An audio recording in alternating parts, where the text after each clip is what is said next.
Well, howdy. My name is Millie Crockett, hand makeup artist to the Donald J. Trump. And I am Taylor Townsend, and this is The Read. Thanks for coming back. Thank you for returning, indeed, to the Read podcast, where we read, but we also listen. No, that's not. Okay. Alrighty. Welcome. It is September. It is, I think today's Virgo Day. I think today's big Virgo Day, ain't it? It will be, yeah, Is it when this 9/4? comes out. When this comes out, it will be indeed. Yeah. Lovely. It's the big Virgo's birthday. The Virgo's birthday. My mommy's birthday was yesterday. Oh. And Crissle's birthday is coming up too. Oh, yes. I do have a birthday. There's a Yeah. lot going on. I mean, it's a very popular season for birthdays. Unfortunately, it's a bunch of people out here with the Virgo tag who don't deserve it. But yeah, it's a good time. Really? Oh, I wonder yeah. if I know any. Well, none that I can think of off the top of my head, but Virgo men tend to be a mess. So, Well, yeah, all the Virgos I'm thinking of are women. yeah. So, I guess there's that. there is that.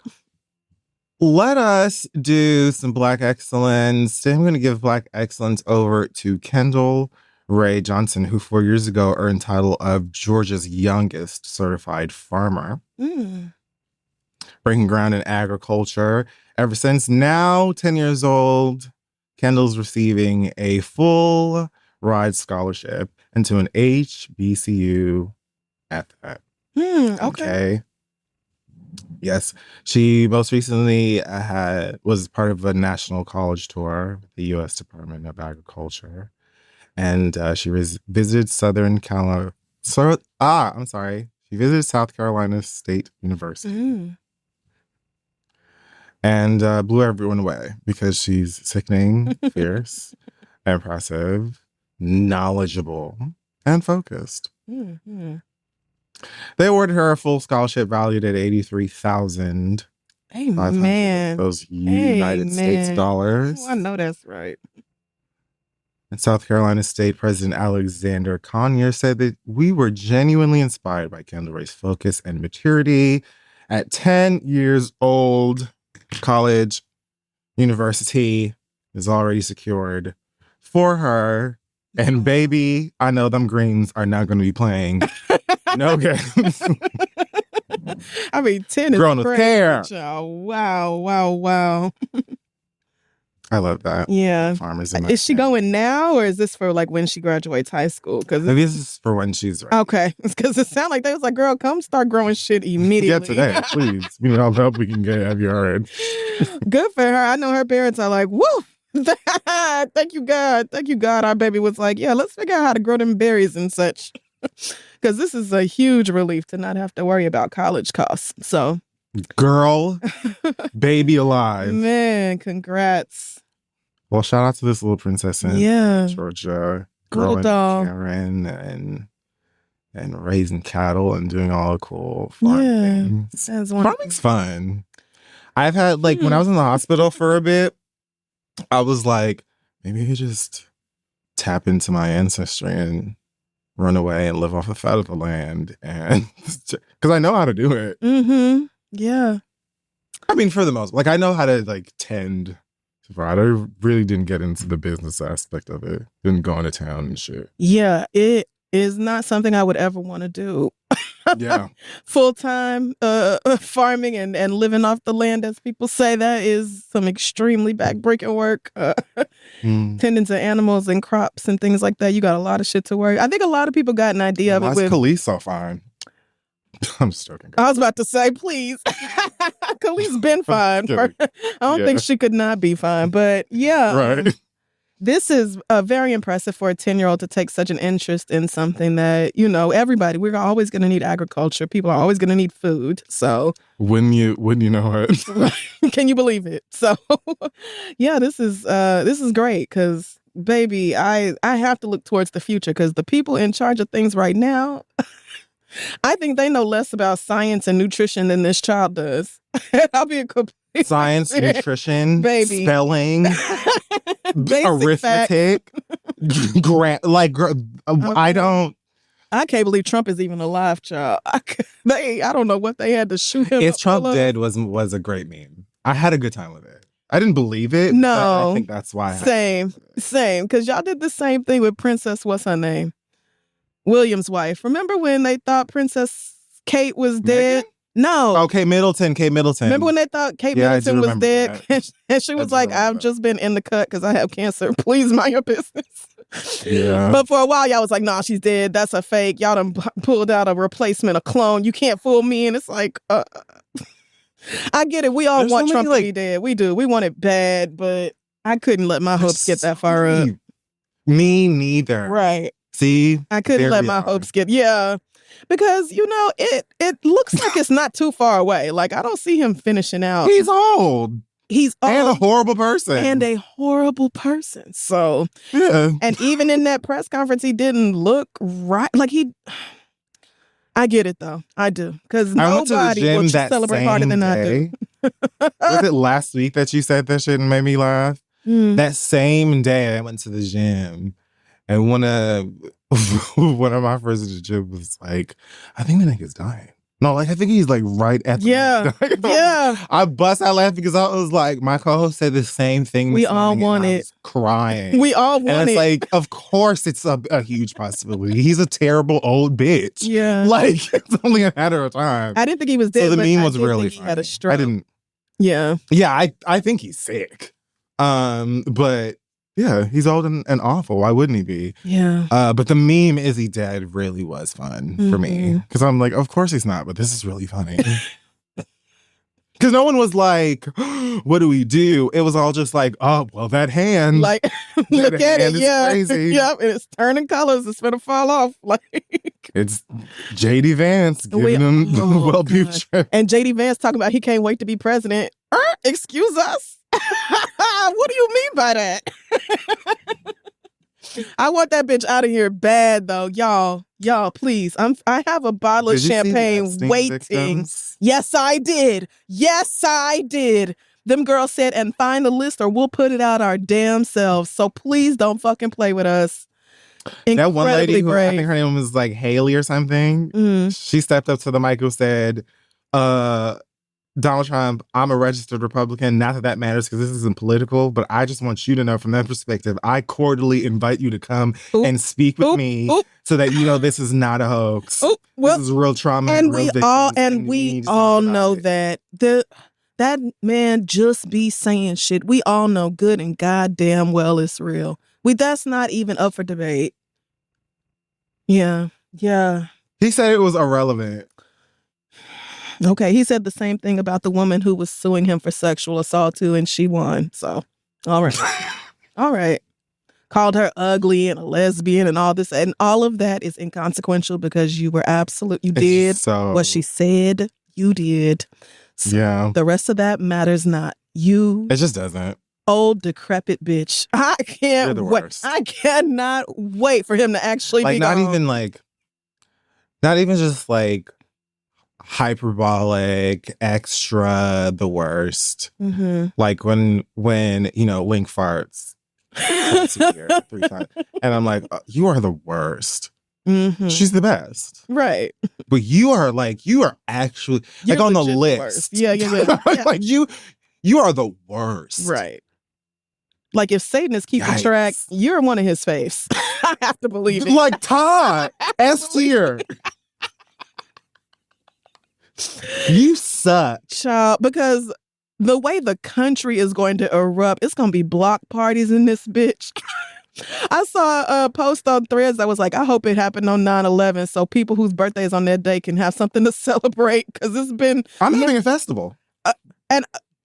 Baby, I already know. Nueva York, we finna turn up. It's finna be just like the West Indian Day Parade was. I was about to say Puerto Rican Day Parade. Same shit. Just like, because it just happened over Labor Day weekend. Baby, it's finna be just like merch, Eastern Parkway on Labor costumes, dancing. Niggas gonna be out there like, it's fat. It's Jabba. I don't know what you mean. Paint. Niggas finna be grilling on the sidewalks. It's Carnival. a Nathan. time, and I cannot wait. I'm looking forward to it personally. I don't care if that make me a bad person. That bitch is a worse person. I don't give a shit either. No, fuck him. Why I want him to rot. Okay, let's get into our hot tops this week. Where to begin? Okay, so I'll start with Tamar. Tamar, we spoke about this post that she put on Instagram that was really alarming. She said that she had an accident. She woke up after seemingly losing consciousness at home, or her friend found her, and that she was bloody and she had to get like surgery, something like her teeth got hurt and all of this other stuff. Not long after that, there was like a mini trailer that came out for, I guess, a new EP that she has coming out. Right. Where like Mendices plays her love interest, I guess. So Just weird. Really random. It was no other. I would have rather hired some random fine nigga than Mendices. Okay, anyway. Or what's her name? Ty Young? Who? Don't they all live in Atlanta? That tall, light-skinned lesbian that used to date Mimi. Her name is Ty. I think she played basketball. Isn't her name not Ty Young? Ty. Oh, Ty Young. Yes. I thought you were saying Taya like Tyler. I'm like, who the fuck is Ty? Oh, no, Ty. Oh, yeah, no, Ty Young. Yeah. Mm-hmm. I would even just been like, oh, yeah, because this is, for this album, this is my... It would be. Yeah, sure. Mendices felt random. Anyway, the timing of it made people start going, girl, this better not me have been some attempt I said it at promoting music, bitch. It better not have been. It better not.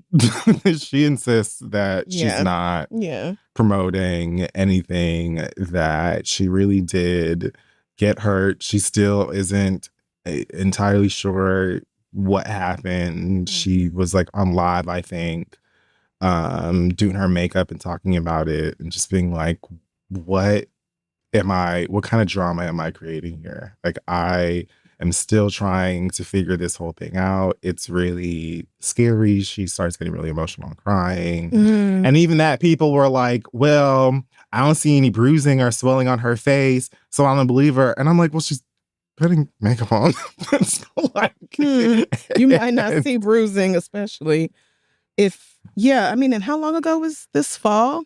Maybe 3 weeks? Over a week ago. Yeah, because we've been talking about it on the show for the past 2 weeks. So I'm thinking the fall was 3 or 4 weeks ago. I think Yeah, and I did. So you wouldn't see swelling for sure. You probably wouldn't see swelling. Down by now. Right, and she probably didn't get on Instagram Live with a completely bare face. I will give the benefit of the doubt. I'm holding out. Just like with that other one. Still believe it. Especially because she's pregnant. Did you see that TikTok she just posted today? We're getting her. She's next. So I did see that Tamar did like a joint post with some plastic surgeon, oral surgeon, something like that. Somebody who was like, it was on her Instagram where this doctor was like, hi, I'm a such and such oral surgeon, plastic surgeon doctor, and I fix teeth, and Tamar is my client, or something like that. So I'm hoping this person wouldn't put her professional name and reputation at risk for a stunt for Tamar Braxton. You know, like, if you get on Instagram crying about how people don't believe you, which I understand how hurtful that could be, like, damn, bitch, something happened to me. I'm having some sort of medical emergency. I don't even understand what's going on. And the first thing you bitches say is, this better not be fake for promo. But if you release promo for an EP like 2 days after you tell us about this, you have to know some people are going to go, well. Especially when you're known to have a flair for the dramatic and the messy and the ridiculous. I didn't even consider that. If I were you, I probably would have put out that trailer or whatever and been like, so weird to be promoting shit when I still got a bloody mouth and stitches, but I do have an album coming out. I hope y'all support it, even though I won't be able to tour for a while I finish healing or whatever. I probably would have said something like that just to get around in it. A caption. But you know, I'm also not one of them people who gonna go type to Tamar and like harass her about it. I'm over here nowhere near Tamar speaking my opinion. So right. I also don't consider it harmful necessarily but I do empathize with her because that must be hard to deal with all your fans being like, bitch, we don't believe you, or you better not be fucking playing with me. Like, okay, girl. We shall see. We shall. So Belka Liz, the court said that this girl. Please. I'm trying. Okay. Okay, so Susie, the court, and the court ruled that in the case of assault on one Imani Ellis, a security guard at the office building for an OBGYN working with Cardi B the time that she was pregnant a few years ago with, I believe, Culture. Yep. They went ahead and threw that on out and said that she was very much innocent and did not have to pay the $24 million in the civil lawsuit for assault against Imani Lewis. Mm-hmm. Hooray. But wait. Child.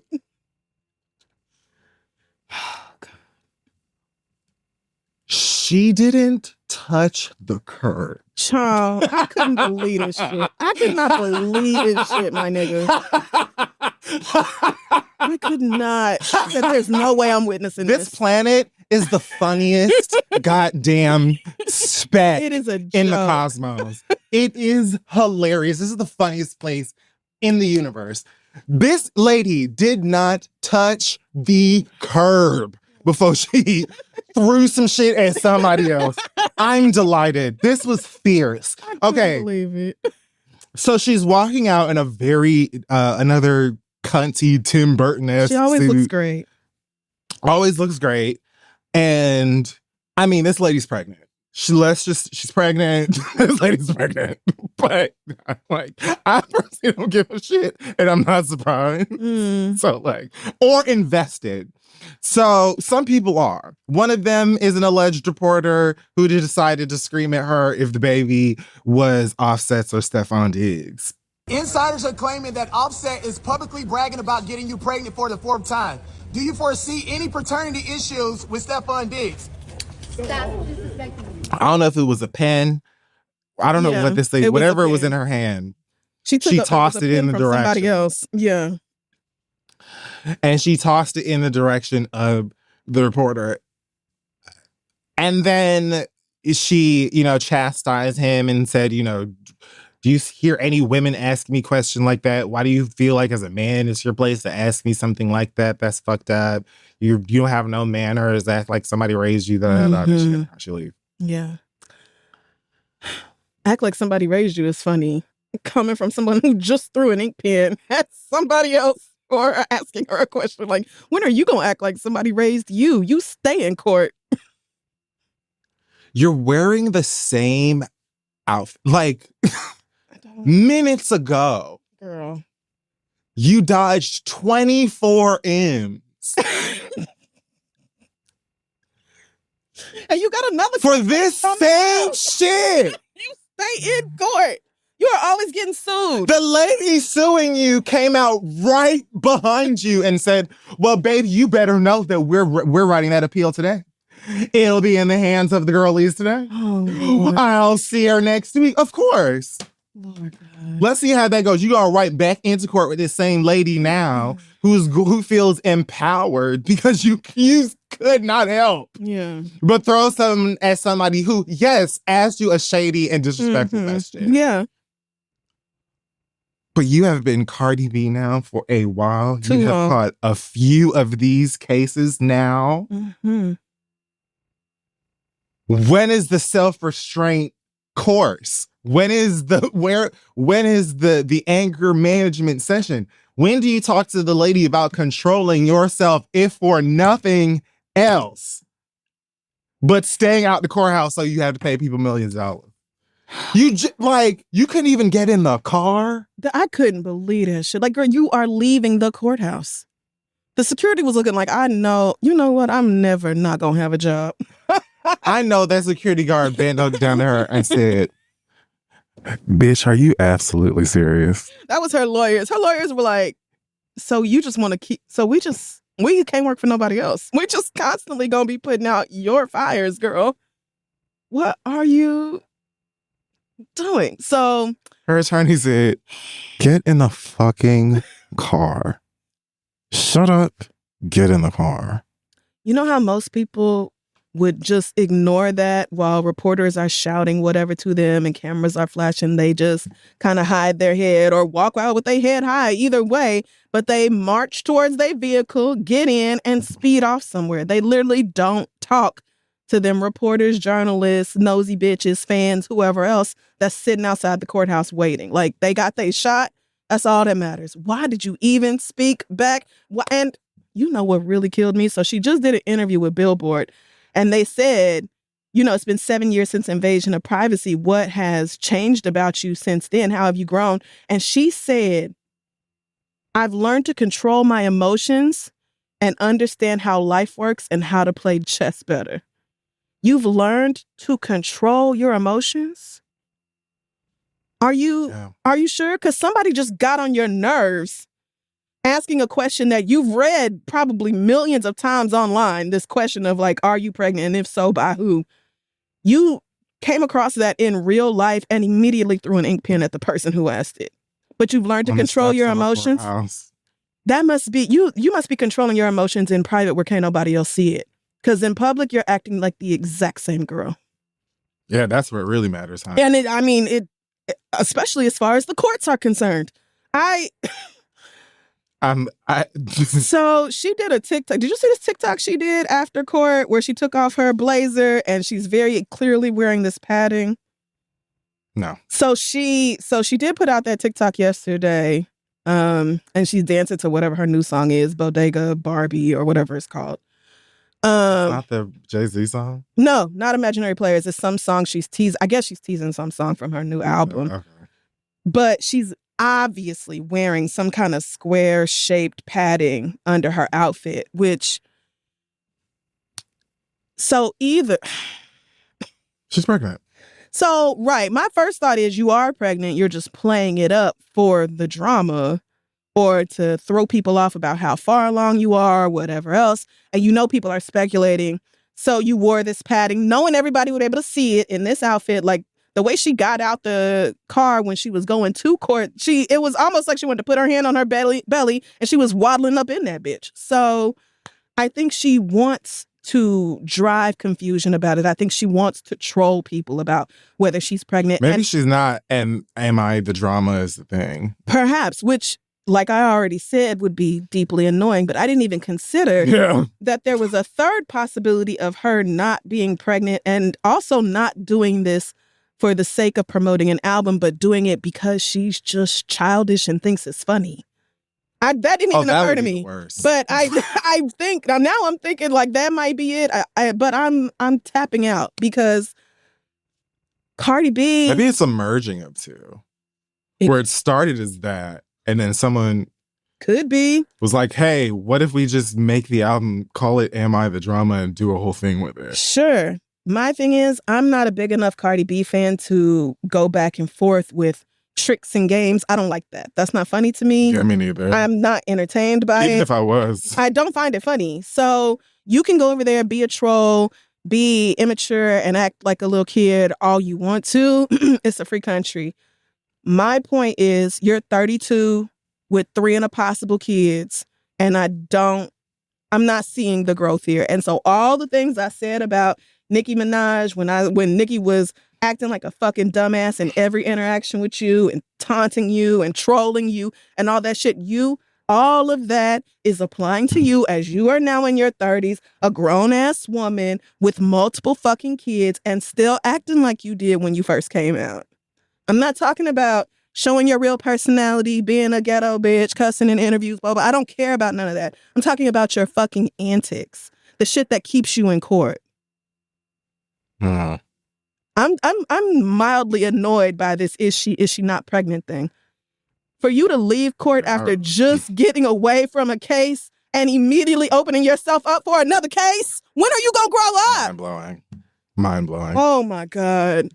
Mind blowing. If I was a driver, I wouldn't have took her home. I would have just like I'm taking you around I would have the in and out. dropped her off at the place. This bitch, you're out of your fucking mind. I don't Clearly, know. home is not where the heart is. Oh. You need to go to the place. And in this billboard, You just dodged $24 million and threw a pin and at you somebody couldn't else ignore a question outside without of throwing the some shit courthouse. at them. Is this not felony ground? What are you doing?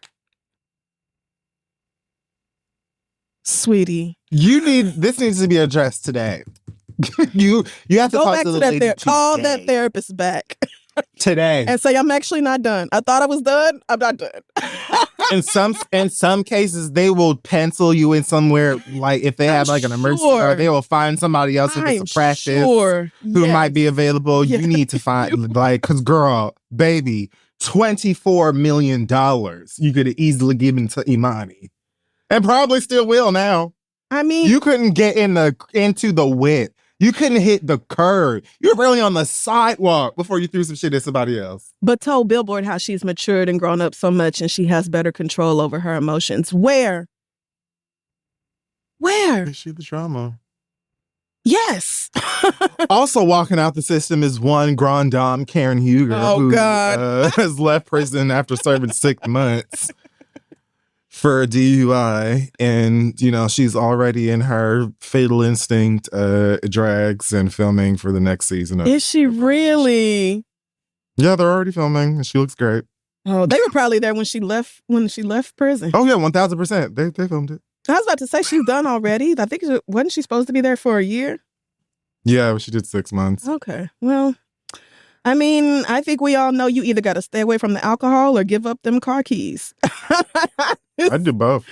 I mean, at this point, I would suggest both. Because you like 65 and just got out of jail for DUI, sweetie. That's embarrassing. So and rich. Hire a driver. Start drinking. Hire a driver and stuff. Well, why not do both? But if you are going to drink, probably not on camera. You probably won't drink on camera.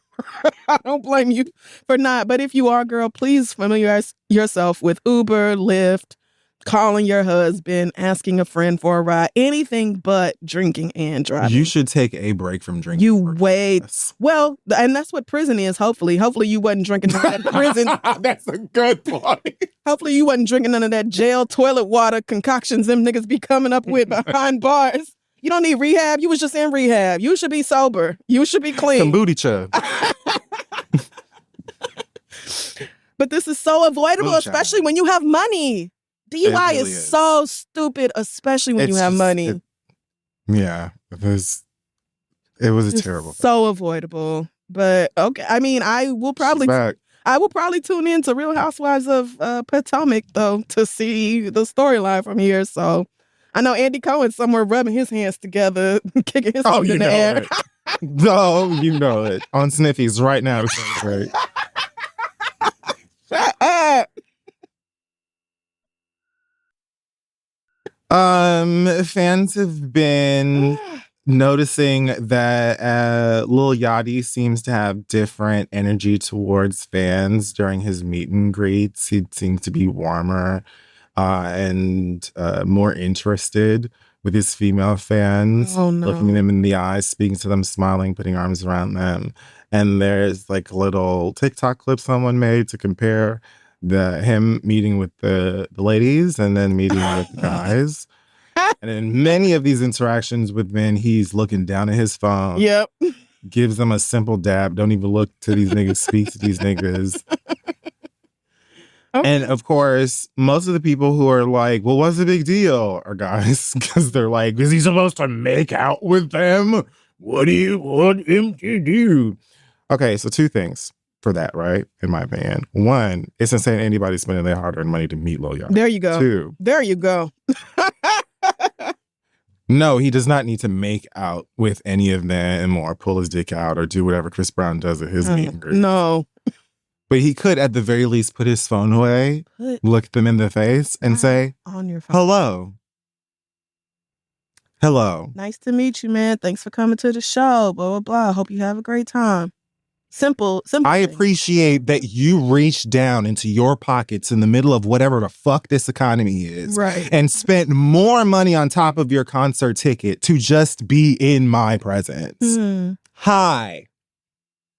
Yeah. Simple shit. This is not, I mean, I'm not surprised that he is blatantly being more warm to women because I would expect that out of most men. But the difference in like he legit, people are walking up to him. He don't even look away from his phone. It's not even that the phone is in his hand. He's staring at that bitch. And he's like staring at dapping niggas up, not even looking at them. So yeah, this seems ridiculous, but also what is even more ridiculous is paying money to meet and greet Lil Yachty. I can't believe y'all did that. It's almost like just what you get. Because why did you do that? But okay. Like, why would I ever, girl? Anyways, Little Yachty. No thanks. Not my dollars. I've met Beyonce. And I didn't have to pay for that. So and that was free. And that was free. She flew me out. So I can't picture it. I can't picture spending probably hundreds to meet a nigga who won't even look up from his phone to say hello. I want to fight. Like I'm not even gonna hold you. Yeah, I'm ready to go home. Let's sell these tickets real quick. I'm going home. Fuck this. Our good brother Tyrese, or as y'all call him, Cryreese, is very hurt. Oh God. He's very hurt again. He can't lie. As he talks about being snubbed by Mary J. Blige for a feature. Okay. Please. I'm not gonna laugh at people's misfortune today. Well, is it really a misfortune? And what difference would that be from any other week? Exactly. Tyrese, I guess, is working on a new album. He reached out to Mary J. Blige to get a feature. It sounds like he says 2 songs he wanted her on. And she said no. And he said it really hurt because he crafted one of these records with great care and specificity to be like perfect for Mary, like a perfect Mary J. Blige song. And she said no. And so that hurt. And he decided to share it with us. Now, what we do about it, I don't know, but we know. He was like, yeah, I want y'all to get this message out to my Capricorn sister. She's already received the message and she said no. Yeah. So what are we anonymous people online? We supposed to just type to Mary, who's probably not even managing her socials. We supposed to type to her about it? Nigga, you called her. You got in touch with her people. She heard this custom-made song and said, no, thank you. She's not going to feel bad after watching this. She already said no. No one in the fan base of yours or hers is going to pressure Mary J. Blige to do something. We're not doing that. We're not doing that. You have to tell the person you're speaking to hourly about this. And because they'll help unpack. I'm not going to do nothing but make fun of you. Right. Because I could understand being like, oh, I did want Mary for the album, but it didn't work out, something like that. So that was kind of disappointing, but blah, blah, blah. Yes. I'm hurt and I want y'all to get this message to her. Is like, so you want us to go harass her over something she already said she didn't want to do? Why and would the I former do that? And the former would be like, the album's out, I'm doing Zane Lowe or whatever, and we're breaking down their albums or something, and we get to one song and I'm like, oh, I really wanted Mary for this record. It didn't work out, which is a little disappointing, but I'm still proud of it. You know what I mean? You're talking about the album. It's just like when someone's talking about some movie and they're like, oh yeah, this was going to be Pedro Pascal, but he was busy. And so Zach Cregger just did that too. And low key, the fans did kind of give, I think they kind of gave Pedro a hard time with this because people are on Pedro's dick right now. But he was like, the strike happened, Pedro's schedule changed, and I had to recast the whole movie. Well, but he wasn't blaming him. He was just being like, business, and that's like a part of it. Unfortunate. But you literally, from your living room or whatever, was just like, let me tell on Mary J. Blige. And we don't. We just sitting here. I actually did not even know Tyrese put an album out. So I'm learning so many things today. But I was for sure not going to go harass one of our Black legends because she already said no to working with Tyrese stupid ass. And, don't Mary have like, I don't want to say financial problems, but isn't she paying that ex-husband some kind of alimony or spousal support or some type of shit? Like, I imagine if she turned... I haven't thought of Kendo in so long. I don't know what. I forget. I think she still has to pay that nigga some money or something, which tells me that even if Mary did need money, not bad enough to do a song with you. So if I was you, I would really... It's never... I think I would have kept that L close to my chest if I was you, but we are different people. Similar sentiment coming from one Young Thug who on a phone recording was heard criticizing Kendrick Lamar for not doing features with him. He kind of he dresses it up in this at least 4-minute rant as Kendrick not working with anybody and not wanting to do features with niggas and blah blah blah. But it's very obvious that you reached out to Kendrick. He wanted to. Maybe he says that part too. Kendrick didn't want to do a record with you, and you're tight about it. But the way that he went about describing this to me was just like, niggas are their own poison. You are so like, you, bitch, what are you fucking talking about? What are you talking about? He tried to say that, you supposed to be, blessed niggas, you keep all the niggas to all the blessings to yourself.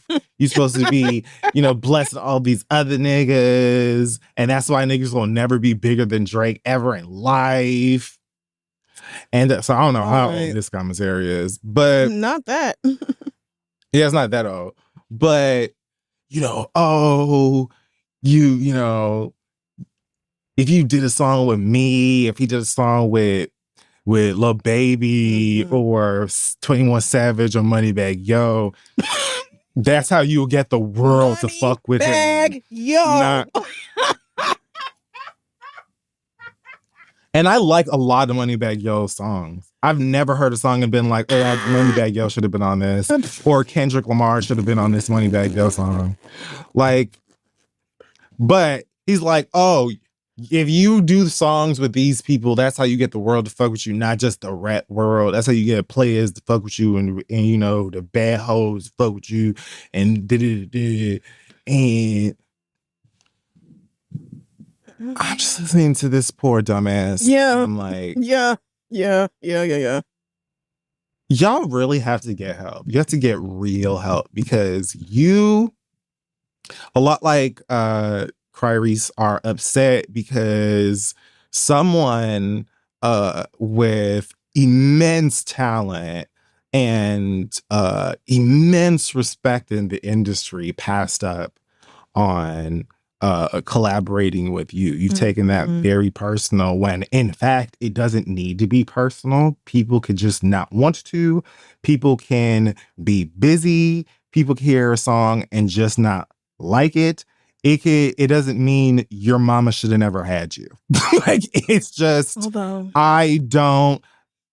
I mean, I'm not saying that, but okay. Right. That doesn't mean Kendrick is saying that.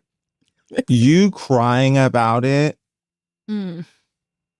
is a waste of your own time and your own energy. Yeah. Especially when the crying consists of pretty much deflections, all in all. Yeah. Because none of this shit that you saying it makes any motherfucking sense. So you're saying that the streets don't fuck with him and real deeds, whatever, you need this person and that person and that person and that person and that person to be successful. But at the same time, you're saying he's keeping all these blessings to himself. He's supposed to be blessing other niggas. You're not helping niggas. Yeah, you got your M's up, but who else did you help? How is it that he needs your help, but you asking for his help at the same time, Thug? How can that be? This man has 78 Grammys, 35 Pulitzer Prizes. Literally. Bitch, he was at the birth of Rumi and Sir. This nigga know, like, you... A Super Bowl, solo, sold out tours, like... You imagine him being up at night because he has not yet received the approval of street niggas and hoes. Talking about the East Coast don't fuck with him. There is a bigger world outside of Atlanta and its surrounding areas. Also, that's not true. And do you think you're bigger than Kendrick? Again, it don't make sense for you to be like, yeah, you need me and niggas like me to get put on, get respect, blah, blah, blah, blah, blah. But you asking him for a feature, not the other way around, girl. Kendrick will get bigger live numbers than you. Kendrick's a lyricist. Kendrick is a good writer. That is why you wanted a feature with him. You niggas, I don't understand it. Music. It's popular rap music, but is it well written, well rapped? I wouldn't say that. You like it, sure, it's a bop, etc. It's not on Kendrick's level. It's not even to discredit whatever the fuck it is that you're making, but not every artist, especially a successful one who can have immense success and not have a feature on their record, they're not going to feel pressured or even likely be pressured to go make a popcorn ass summer bop with whoever the fuck so that they can be relevant. They don't have to. J. Cole boasts about never doing features with niggas all the time. He doesn't have to. People listen to it regardless if he's on a feature or not. And in fact, I don't want Kendrick to do a bunch of features with everybody. Same. I don't want or need him to fucking do that shit. And you trying to glorify Drake as be like, oh, niggas are never going to be over Drake. Everybody love Drake. That's why I'm questioning when this came out. Are you right? What are you referring to here? Because the last year and a half would show that a lot of these same niggas you named don't like that man. I want to know which one of you messy bitches is paying to have these jail phone calls released. That's what I want to know. Because first I'd love to know too. First it was the Gunna stuff, and then it was the Migos stuff and the Gucci stuff. It's like you niggas are just dropping a new clip every other day. Make it like it's been a bad week for a week and a half, whatever, for Thug's image in that way. But yeah, when I heard this, I was like, you're contradicting yourself in this little 4-minute clip. Like, it cannot be both. A nigga who has done a feature on Taylor Swift but needs you? How? Imagine. How can that? The entire Recording Academy was just talking about probably A minor. Everybody, all them artists, producers, execs, everybody was just singing that nigga's hit right in front of him at the Grammys. Had the whole fucking globe tapped in for the Super Bowl, and he needs you? So more niggas in Atlanta like him? I don't think so. Imagine him leaving the Grammys and getting in bed and being unable to sleep because he's like, I gotta get Atlanta niggas. I need that Thug feature. Need it bad. Need that Thug feature bad. Fan base. What am I gonna do without Lil Baby on the song? Oh God, niggas are delusional. People can just say, like, one thing he was like, who would say no to a superstar? Like, why wouldn't you want to work with a superstar? Some shit like that. A bigger star. A bigger star. You're a superstar in the Atlanta metro area. And perhaps certain other pockets of the country. I'm not trying to take that away from you, but you act like you just can't fathom that somebody wouldn't want to work with you. Why not? And if they don't, so why does it have to? Why do we then have to take some measurement of you or that person or whatever else? This is a huge industry with a lot of people recording music within it. Mm-hmm. Not every single one of them is going to want to work with Young Thug. It's regardless of how much of a superstar he is. It made me think of when Nicki Minaj pressed Tracy Chapman to clear a song or whatever, and Tracy was like, I don't no play them games. The games you play, I don't play. And I don't care. You can send every last barb. I don't care, bitch. Sure did. And that lady looked in each one of their nostrils and said, no, I don't care. No. I don't even have to be with nothing, have nothing to do with that lady. God bless her. Yes. But no, this is my art. That is her art. They don't have to mingle and mix and mash just because. Oh, God bless you. Have a great day. I don't care. And granted, Thug was not giving an interview, but every jail phone call, everybody knows is recorded, and there's a reminder throughout the call that this bitch is being recorded. So do niggas not think? Do niggas not think? Because the nigga on the other line is, interestingly not saying a goddamn thing. Right. Which I love when you niggas do. You hear somebody say some shit that you know is false. Mm-hmm. And y'all are so scared of each other that y'all just be like, yeah. Oh, yeah. Mm-hmm. Yeah. Especially if it's being recorded and you can use it for some messy shit later. Right. Anyway, Thug, you sound and look a goddamn fool. God bless. All of this, and you've been out for a while now. So where's and if you sneeze wrong, you're going right to jail. So I'm just not surprised that somebody wouldn't want to be associated. I'm not. Like, why wouldn't you just say, I feel it? Tyrese left it at, I wanted this song. I didn't get it. I am sad. He didn't try to have the goddamn nerve gall, the impudence. Oh, okay. The Grinch. When he is like to be like, well, who does she think she is with her boots? And I'm a superstar. I'm in the Fast Family. What family? I did the Coke commercial. You say Coke commercial, niggas think of me. What, did you really think that you were gonna try to use some Debo hypnotization on us, or it was the other way around? That didn't make sense. Thug. Okay. He even brought up Keem. Talk about stuff. You can't even put on Baby Keem. Keem sells out. But are you stupid? Are you stupid? We're talking about just because the only people you speak to are the same four rappers and the people who make the Lemon Pep down and Onyx, right? Doesn't mean that you do not have a scope of what's going on, sis. You don't.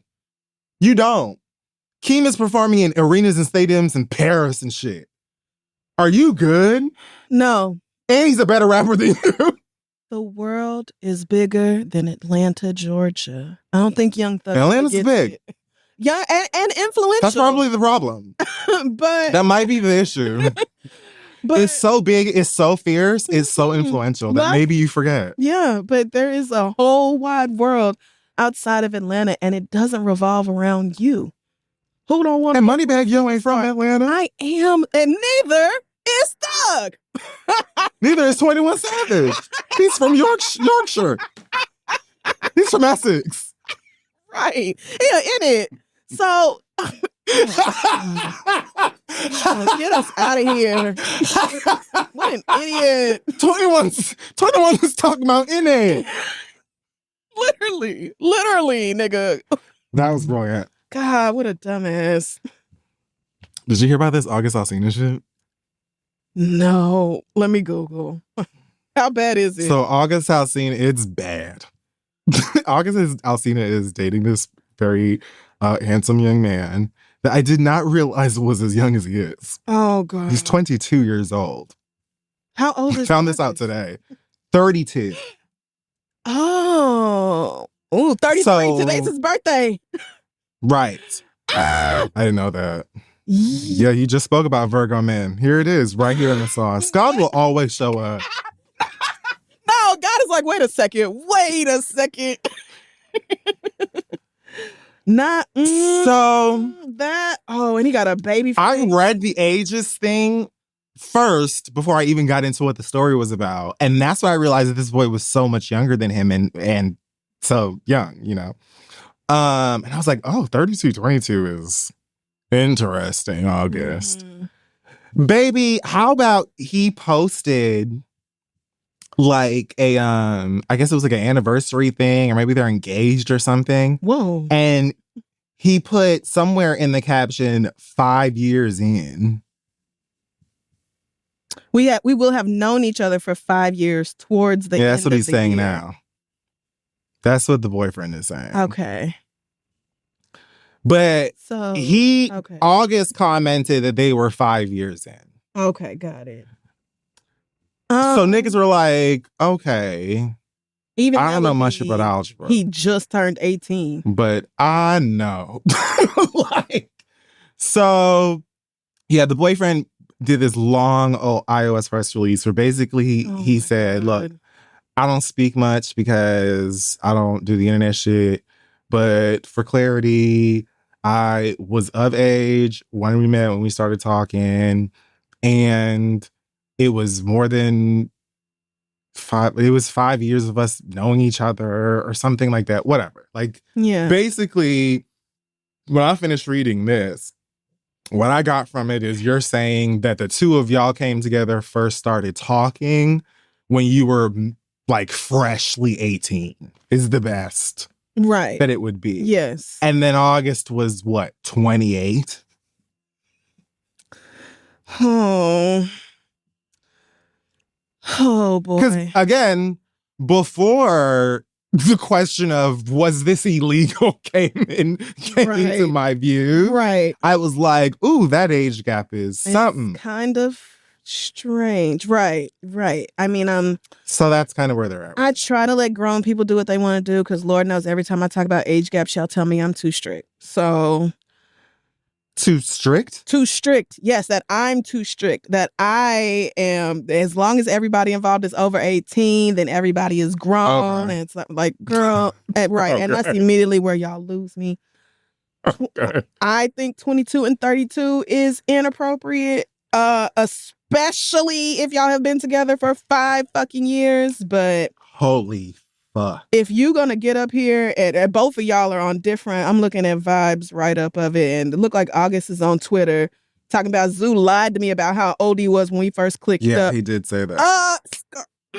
Granted, he was over 18. But me saying that would require me to throw my man under the bus. So I wasn't gonna say that. But, but you said 5 years in. Right. So then niggas be so desperate to project their unhappiness and spin a narrative. It's truly a reflection of the deeply unhealed inner child. You're the one dating someone who's 22 years old, but you're talking about our inner child, my inner child, our inner children.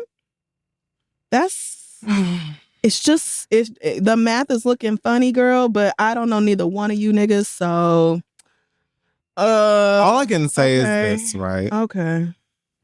It is very, very common that although this is not illegal and plenty of people can say, oh, they're both over 18, they're grown, let people do whatever they want to. Sure, nobody's saying that they can't. Many people in situations like this who are the 22-year-old later in life look back at the relationship and go, oh, that one right. I was groomed. Oh, I was coerced. Oh, I didn't. It doesn't have to have had violent incidents. Right. It doesn't have had to have like some really messy, crazy ending or breakup to it. But a lot of people, when they get older, look back at relationships like this and go, wow, I'm processing this differently than I did at the time. Because at the time, I had an 18-year-old or a 22-year-old brain that was still working on it. Right. Like I don't understand how y'all are missing it. That's the point that we be trying to make. But well, you know, and hopefully when, what's his name? Za? Hopefully when he's... Zoo. When he's... Za. I mean... I wish it was Za.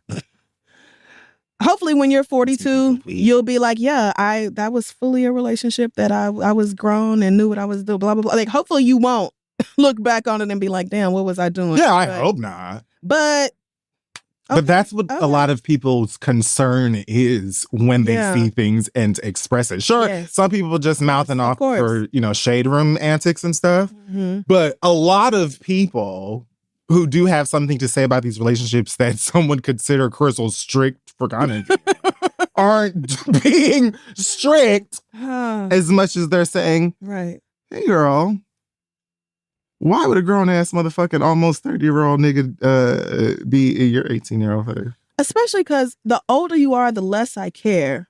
I don't. 42 and 32, I would not be blinking. You can do what you want to do.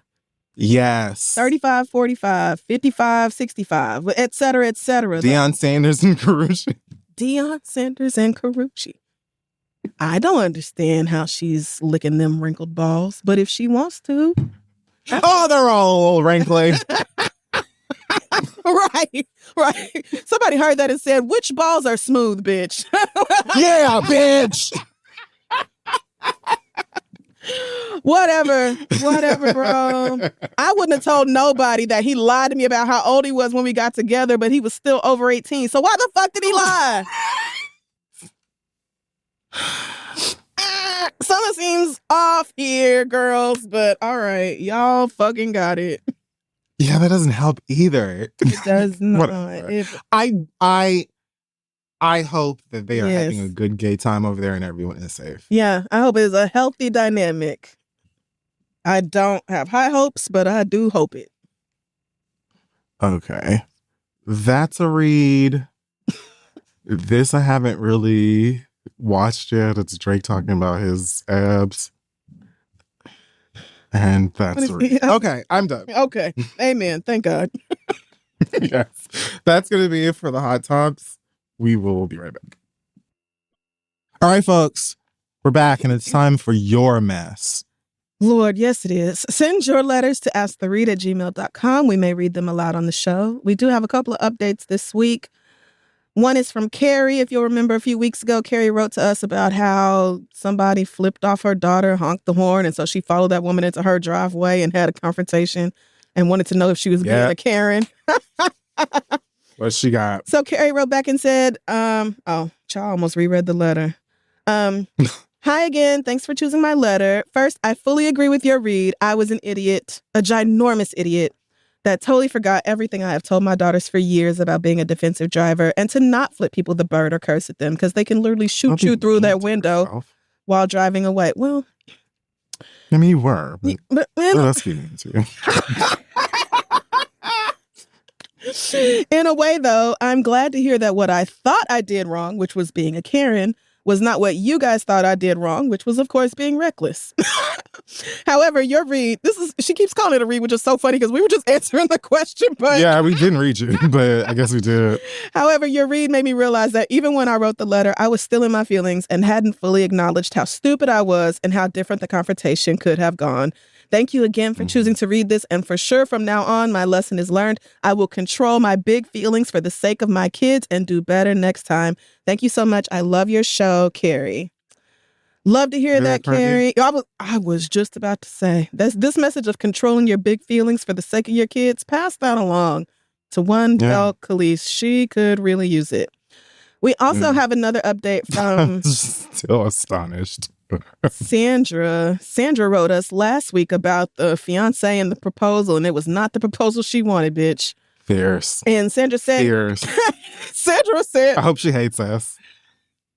Sandra said, I think I understand why y'all call it the read, because y'all read me the film. Sure did. Anyway, after listening to y'all and reading some comments, girl, never read the comments. Oh, you shouldn't have done that. And reading some I just want to clear some things up. I should have worded the whole COVID thing better. That was my bad. But I meant that our first date was during the peak of COVID in 2020. So everything was closed. It wasn't ideal, but we made it work. When he proposed in 2022, pretty much everything was back open. So there were a lot more places he could have proposed. Also, this was my first time paying rent. So I had some weeks where I was looking like the struggle, but I at least get my hair and nails done once every other month, and I dress up when we go out to dinner. So I was hoping he'd do it when my hair and nails were freshly done after a night out or something. And I do have a job, dang. Because I was like, you don't get to ask questions when you don't have a job. She was like, bitch, I do. Leave me alone. Forgot about that. He's just paying the bills so I can focus on our business, because when I have too much going on at once, I tend to get exhausted quickly. I do feel bad for metaphorically beating him up about this, so I think I'll surprise him for our 5-year anniversary with a trip. Thanks again for what y'all said. I needed to hear it, Sandra. Yeah, you did. All right. Well, I'm so glad, girly pops, both of y'all actually, that you got something out of us being, we may not always be nice, but we are kind and we do want the best I wouldn't say for y'all. Kind. Crissle is usually kind. I may not say it in the sweetest way, but I'm being 9.9. I'm being kind about it instead of calling you, like not that I feel this way about y'all, but it's not us going on here and be like, you stupid, worthless bitch. Why would you blah, blah? Like, we don't do that. Yeah, I'm not gonna. We save that for your men, your boyfriends, your baby daddies, your husbands. Your Right. But half the time y'all going through it. Men have all the right in the world to be like, nah, that bitch is not. Yeah, correct.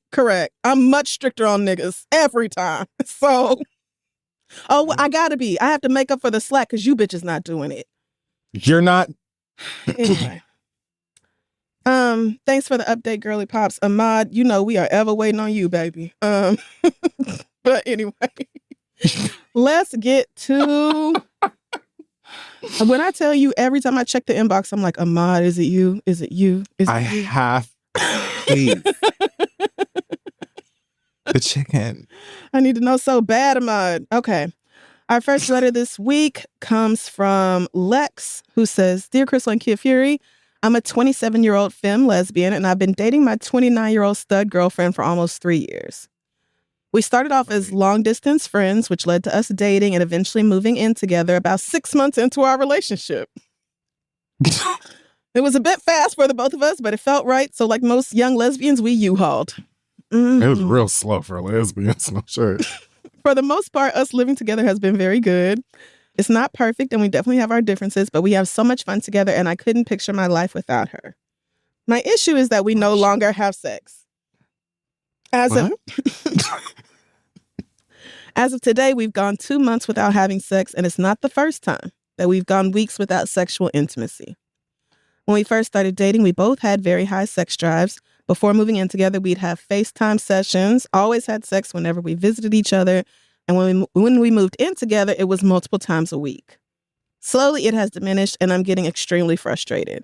I've expressed my concern on this topic multiple times, she put that in caps, throughout these last few months, and she said she'd try to initiate more, but then follows up with lots of excuses, like she's too tired for sex, which is understandable since her job is demanding, but even on our days off, there's no effort. She also says she's too broke right now to think about sex, which I don't understand at all. And that she's gained weight and doesn't feel attractive, which I kind of understand, but struggle to accept since I still find her extremely attractive. Those are just some of her many excuses. At this point, it's starting to feel like she's just not interested in me anymore, even though she's always complimenting me and is very affectionate in other ways. I'm trying to be an understanding and patient partner, but I would be lying if I said my patience isn't wearing thin. It's been a serious problem for almost a year, and I feel like we're entering the lesbian bed death stage, and I hate it. I love her so much. And I want to respect her space and feelings, but I desperately need to get fucked by my girlfriend. Yeah. Yeah. What do y'all think I should do? Am I being too impatient? Any advice is appreciated. By the way, thank you guys so much for bringing light and laughter to this world. Y'all have kept me sane for the last 9 years. And when I was severely depressed and lonely, your voices are what carried me through. I am forever grateful and love you both so much. Thanks. Love you guys. Lex. How sweet. Okay. Thank you so much, Lex.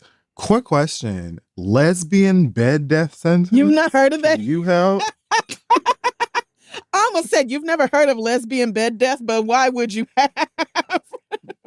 So it is this concept that after a while, a year or two, something like that, lesbians just really stop having sex and the longer you go on, the more you just don't have sex. And I don't know that that's really a lesbian thing as much as it is a long-term partnership thing. Like, I think most people fuck right. But so I love that you haven't heard this, but it's something that I have heard discussed many, many times in my life. I don't know that that's a real thing for lesbians specifically. But your problem, I understand. Yeah. Yeah. Well, yeah, I I understand your sentiment. I would be incredibly sexually frustrated, especially if we're living together now. Right. So we're together all the time. Right. And she is affectionate and compliments you in other ways. So it's not like you feel nothing from this person. You just need to get fucked. Straight like that. I think that just based on what I was listening to, maybe you should take a couple steps back from some assumptions or like things that are a bit selfish, because some of these could sound like excuses to you, and it could be because they don't make no damn sense. Like or they don't make no sense to you, right? Like you saying that she said that she's gained some weight and so she doesn't feel as attractive or whatever, and that impacts her willingness or desire to have sex. But like, you don't get it because you still think she's fine as fuck. Well, great. That's awesome. But it is not going to decide if and when I initiate or how I feel. It is my mind, my body, my perception. And she can be over the moon that you still think she's sexy, but it's gonna probably in her mind affect, even if you do have sex, affect her efficiency, for lack of a better term. Right. Or how, you know what I mean? Like, she's not going to be able to fuck your brains out if she is feeling in her mind she doesn't feel confident. I would say the same thing about her saying that she's broke and that affecting you too. Like, that might not make sense to you. Maybe you ain't broke. Maybe you ain't been broke or ain't been broke in a while. Yeah. But that's another thing. Like, and this is a stud. Okay. She wants to lay that strap down. But maybe instead of hyper focusing on the lack of sex right now, you should focus on meeting her emotional needs or helping her find a professional that can help her meet her emotional needs. Because I don't think that her being broke or heavier should stand in the way of y'all having a sex life. Obviously, I think you can and should be having sex regularly if it sounds like everything else has been going well. But I just want you to understand that the things you're describing could be real hurdles. And I think you should address them with care so you can get to having sex. You ain't gotta lose no weight or to hit the lotto or it's nothing for you to get fucked. But I think you want to talk to those things and be really considerate with her about those things. And if not you, then someone else. Because once they're addressed, I think you'll get right back to it, love. Yeah. I think you'll get right back to it. Yeah. I think you really hit the nail on the head with a lot of this, especially you're calling the examples that you gave here excuses when I think they're reasons. Yeah. These are, because excuses, this is going to come up later during my read, but excuses and reasons are very different. Excuses are meant to excuse whatever has been said or done. They're meant to take away the blame and be like, oh, don't be mad at me, blah, blah. Whereas reasons are such and such has happened, and this is why it happened. Not saying anybody is at fault, but this is what it is. Being too tired for sex because her job is very demanding. And you talking about, but even on our days off, there's no effort. Okay. Stress from work don't just go away when people clock out. if she has a very demanding, high stress job, she's probably going to carry that stress with her throughout the week, regardless. Being too broke to have sex, it may be, again, stress about finances. Stress has a huge impact on sex drive for a lot of people. And then the issue with gaining weight and not feeling attractive, like you said, another huge thing that can get in the way. So if y'all had come to me when I was a practicing therapist to talk to me about this, I would have listened to these reasons, and I would have probably tried to get you, Lex, to not take them personally, because you're hearing them and you're deciding that all these really mean is that she's not interested in you. And even though she's constantly complimenting you and trying to be affectionate in other ways, when intimacy is not present in the bedroom, increase it outside of the bedroom. More, not platonic, obviously, but, more hand holding, more kisses, more physical closeness. And instead of being like, well, I don't understand why you don't like your body no more. Like, I still think you sexy. Come fuck me. Maybe try empathizing with her. Come on and pray. It's not, and I probably should have said this first, but don't underestimate the reality that most people's sex lives drop off when they live together. Like, when y'all first moved in together, you was fucking multiple times a week because y'all went from long distance to living together. You was getting whatever, the strap down, whatever y'all doing, riding, etc. You was getting it like once every couple of months, and then it was all of a sudden they're on demand 24/7. So y'all was fucking like crazy at first. We don't even really, I think clinically, it's not even a problem as long as you're having sex at least once a week. It might even be every 2 weeks, something like that. I think it's not considered a problem unless you're having sex 12 or fewer times a year. So it could be once a month. So, I mean, it's a problem for you, and that's understandable. I'm not saying it shouldn't be, but instead of telling her why she shouldn't feel the way she feels, try empathizing with the way she feels. Yeah. And not taking it personally. And not taking it personally, because you need to hold on to the belief that your partner would love to have a high sex drive again. She don't want to be stressed at work and carrying that shit at home. She wishes the stress went away as soon as she got in the car and came back home. She don't want to be worried about money. She don't want to be feeling bad about herself because of her body. Right. And what does she work for the CDC or something? Because I could see why she would be stressed. I really could understand. Does she work for the feds? Because look at who's in charge, girl. Look at the state of the world. It's a lot. It really is any industry. It's just kind of like anything at this point. Who ain't tired, bitch? Right. So maybe just, okay, I understand. I've gained weight before and felt a little uncomfortable in my body. Is there anything I can do to make you more comfortable? Would it help? If I touched you certain places or didn't touch you certain places, like a little empathy for how she's feeling instead of, I need to get fucked, can really go a long way.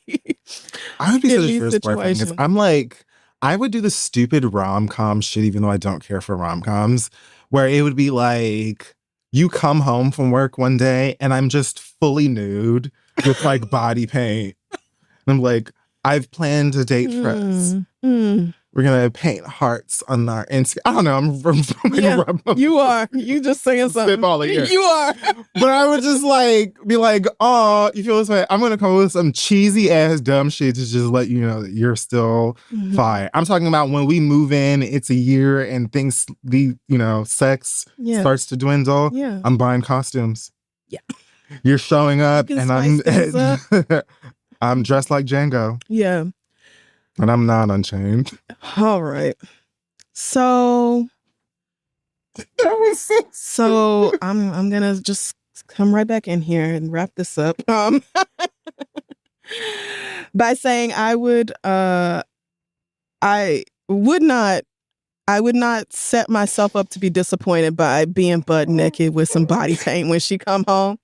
Because then you're putting pressure on her. It's clear what you're trying to do. That was not a suggestion. I was just talking about me. Bring it. I know. That's why I said, let me say something for somebody to be like, oh yeah, write that down. Don't write that down. bring it up outside of a sexual context. Don't be initiating sex and get rejected and then be like, okay, let's talk about let's talk about it when sex. No, not sex. I didn't mean it I didn't mean nude for sex. I meant this is my body. And this is I wouldn't even mean initiation of sex as much as it is just us looking at each other and our bodies and then finding a cute way with paint to just go, and here's a heart on my belly and that birthmark that I hate. And then after that, we wash it off and fucking, I don't know, watch Alien Earth. Yeah. I wasn't talking about trying to initiate sex. Right. Just thinking of stupid, random acts of kindness. Yeah, I get that. I just don't think somebody who's feeling bad about their bodies is going to want to strip naked and paint stars and stripes all over themselves. But yeah, that's a suggestion. I would maybe wait till she got home from work and then like in the evening or something, let's go take a stroll around the neighborhood. That helps relieve stress and it gets us outside of the house. We can start talking. You know, a lot of people are able to process things better while they're moving. So like a nice relaxing walk, things like that you can do together. Intimacy, you can increase intimacy in so many ways. But if you approach it with curiosity instead of, well, why you don't want me no more, it's a lot more likely that you all are able to come around and find something that, and y'all can get back into a sexual groove. But don't dismiss the importance of like stress and finances and weight. Like you listed 3 very popular reasons why people's sex drives diminish, girl. That's like the top 3. So, okay. Good luck, baby. Let us know how it goes. What to do here? You know what? Let's talk to Janet. Janet says, "Hi, Crissle and Kid Fury. I need to know if I'm overreacting. There's a friend group I've had since junior high, and we've been girls for over 30 years. We all grew up together, and we've been there for each other through all kinds of life experiences. My son graduated from college last year, and I made several posts on Facebook with all the graduation information, just so all of our friends and family could get the same info at the same time. However, no one in my friend group came. My son has a stepbrother who also graduated from college last year, so my son's father and his wife had a dual graduation party for them both. I mentioned to my friends that they were welcome to come, but none of them did. I made a post on Facebook shortly after my son graduated, letting people know that if they wanted to bless him with a card or anything, they could inbox me from my address. And I included his Cash App info if they wanted to give him something directly, but he never received anything from any of my friends. I brushed it off, as I often do, but I was a little hurt. I know that giving a graduation gift is not mandatory, but I did think close friends would have given a little something considering they did not come to his ceremony or party, especially since a few years ago, one of my friend's sons also graduated from college and graduated from college in Atlanta, and we all flew there to celebrate him and chipped in on a group gift. Fast forward to this year, and we were having a little friend spat, and we encouraged each other to bring up anything that was bothering us or anything we had been holding on to. Since we were sharing feelings, I took it upon myself to mention that I did feel a way about nobody coming to my son's graduation or his party or giving him a gift. They told me that since I did not invite them personally through text or mail, they didn't know. When I mentioned the several posts I wrote on Facebook that they all liked and even commented on with a congratulations, nephew, they told me that they like all kind of posts on Facebook without reading them. That just pissed me off even more than them not coming. They did apologize and said for me to send them my son's Cash App information and said that they would send him something. That was 3 weeks ago, and still nobody has sent him anything. And it's clearly not because of finances, because during this time, they've been in the group chat talking about going to get drinks, going to get dinner, going to a show, and other outings. Now, let me be clear. It's not about the money for my son, especially because it's already been over a year. It's about the gesture. When we celebrated another friend's son, it's hurtful that my son gets paid dust for the exact same accomplishment. I'm trying to learn that not everybody is going to do things like I would, but if someone told me they were hurt by this, I would try to rectify it as soon as possible. Am I doing too much by being mad? I've given everyone the silent treatment because I'm just irritated and I don't feel like talking to nobody. Am I being petty? Is this deep enough to throw away a 30-year friendship? Should I mention it again? It's obviously already been disregarded once. Do I need to keep bringing it up or just let it go? What do y'all think? Love y'all and the show. Been listening since day one. Be blessed, Janet. Janet, thank you for listening since day one. That's a long time. Yeah. 600 some odd episodes. You've been locked in. Damn. What do you think? Your baby was like 5 when we started this show. That's fucking crazy. We don't have to keep doing that. I just did the math real quick. Like, wait a minute. Yeah, none of that. Oh, what do I think? Well, I think the irritation here is completely understandable, especially given somebody else's kid graduated and it was a whole big thing. But your kid, it was dust and nobody gave a shit. That would make me feel like, oh, it's me that y'all don't like. It's me y'all don't fuck with. Right. Yeah. Man, this is rough because. And then it was brought up. Right. In an excellent setting. Literally. When it was like, hey, everybody, we've been beefing. We've been having little arguments here and there. So let's just all get everything off our chest. You said something. They had. It sounds like they played in your face to me. I like Facebook posts like all the time without reading them. I mean, okay. And comment, congrats, nephew, but I don't know what I'm talking about. You don't comment, congratulations, nephew, without reading the post, bitch. Like because how else would you have known to write So fuck my baby and I'm stupid. That's what you're saying. So I maybe would not go that far. However, being mad about it, I think is completely understandable. And I would, as much as I would try to tell you not to take it personally, I absolutely would take it personally. Like this, it's hard to come to any other conclusion other than it's just something about me or my son. Y'all don't give a, like maybe, I don't know. Well, hold on. Yes, I do. A friend group you've had since junior high school. Y'all all grew up together. Okay. So it's not like you joined the friend group 10 years in. These are old friends. Right. Because I was about to say maybe they're closer to this other girl because she's been friends with them longer. No, y'all been friends since y'all were kids. There is something unsaid. And the time was brought for it to be said. No, it wasn't even directed or at anything or incident happened. And so it was like friend group got together. Let's put anything on the table type baddies, Real Housewives of tea. And you bring this thing up and the girls are trying to act like they don't know what you're talking about. So it's like something's going on and you don't want to say what it is. I'd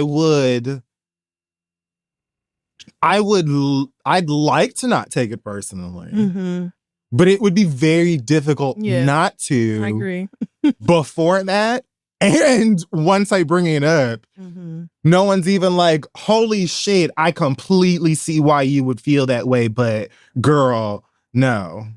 It's like, oh no, we like shit all the time. And leave comments that say congrats nephew all the time. Didn't you know? It's 2025, everyone says nephew. That's what don't make sense. Like, I can understand, the Facebook algorithm, maybe you just didn't see her posts, or even I like posts without reading them all the way. However, you don't comment and then you don't write a comment and then feel like you could say, oh, well, I didn't know. Girl, no.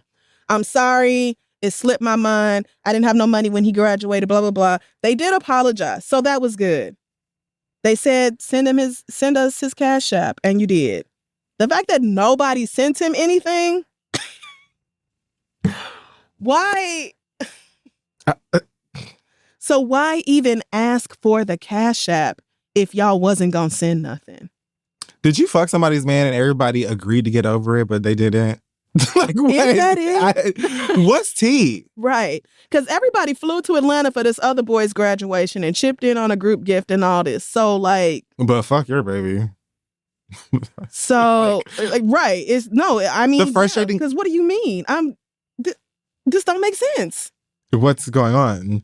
I think the frustrating thing for me would be because, like, I don't know what you do next. You had the opportunity to talk about it in the perfect setting to talk about whatever it is that seems to be going on, and nobody wanted to step up to the accountability plate. Right. So it's like, do I just back off from this group? Do I continue on as if this didn't happen? Or because I imagine if this is as long as y'all have been friends and you have families now and everything, I imagine, excommunicating yourself from the group would be difficult, not just from the perspective of grieving lost friendships, but also I don't know how many other friends you have. Right. It's like, do you gotta go make new friends, all that. I guess it just depends on how deep this goes, how personal it is, or how it feels. Like, I don't know what I would do next. I would probably put in the group chat. Now, why would not y'all ask him for his Cash App just to not send him nothing? I probably would, because oh yeah, for sure. That like at the very you said they apologized. If you felt like it was a sincere apology, I would accept that. And I would have preferred y'all not ask for his Cash App, because again, you don't have to send him nothing. Right. You don't have to, but don't ask for the Cash App to not send him nothing. And I would just say, I have friends whose kids are getting to that place of graduating from high school, graduating from college. I got so many fucking cousins who are all graduating. I send them all 20, 50, 100, depending on how close we are. I send all of them a little something when they graduate. All of them.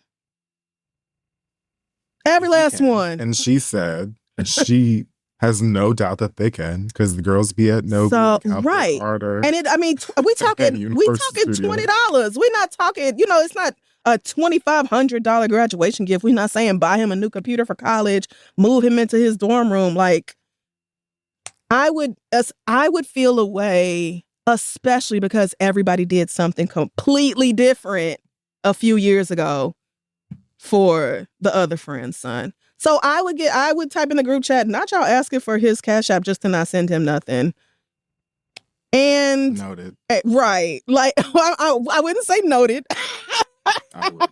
Right. But I would send that. And then, is it deep enough to throw away all these 30-year friendships? I think only you can really answer that. I feel like I'm struggling to agree with that, but that's because I don't have kids and I don't understand how hurtful this would be personally. Right. That's what I'm saying. Like, I don't know what the fuck. Yeah. But if you're not you asked if you're overreacting, are you doing too much by being mad? You're never doing too much by having your feelings. It's what you do with your feelings that might be too much. But you're not too much for being mad. You're not too much for being irritated. This is irritable. So it is. It really is. I would be perturbed, and I would think, these bitches don't like me. It's something about me y'all don't like. And how could you not think that? Yeah. And so if I sent that text about the Cash App and they were like, oh my God, girl, not me forgetting again, worst friend on earth, and then they sent him some money, that would be one thing. If they just paid it and kept on talking about the concert, I would then distance myself. And I think I would distance myself. And not that I have to cut these friends off, but they clearly not the close bosom buddies, golden girls, besties that I thought we were. We clearly not that, because I brought it up. I straight up said something about it.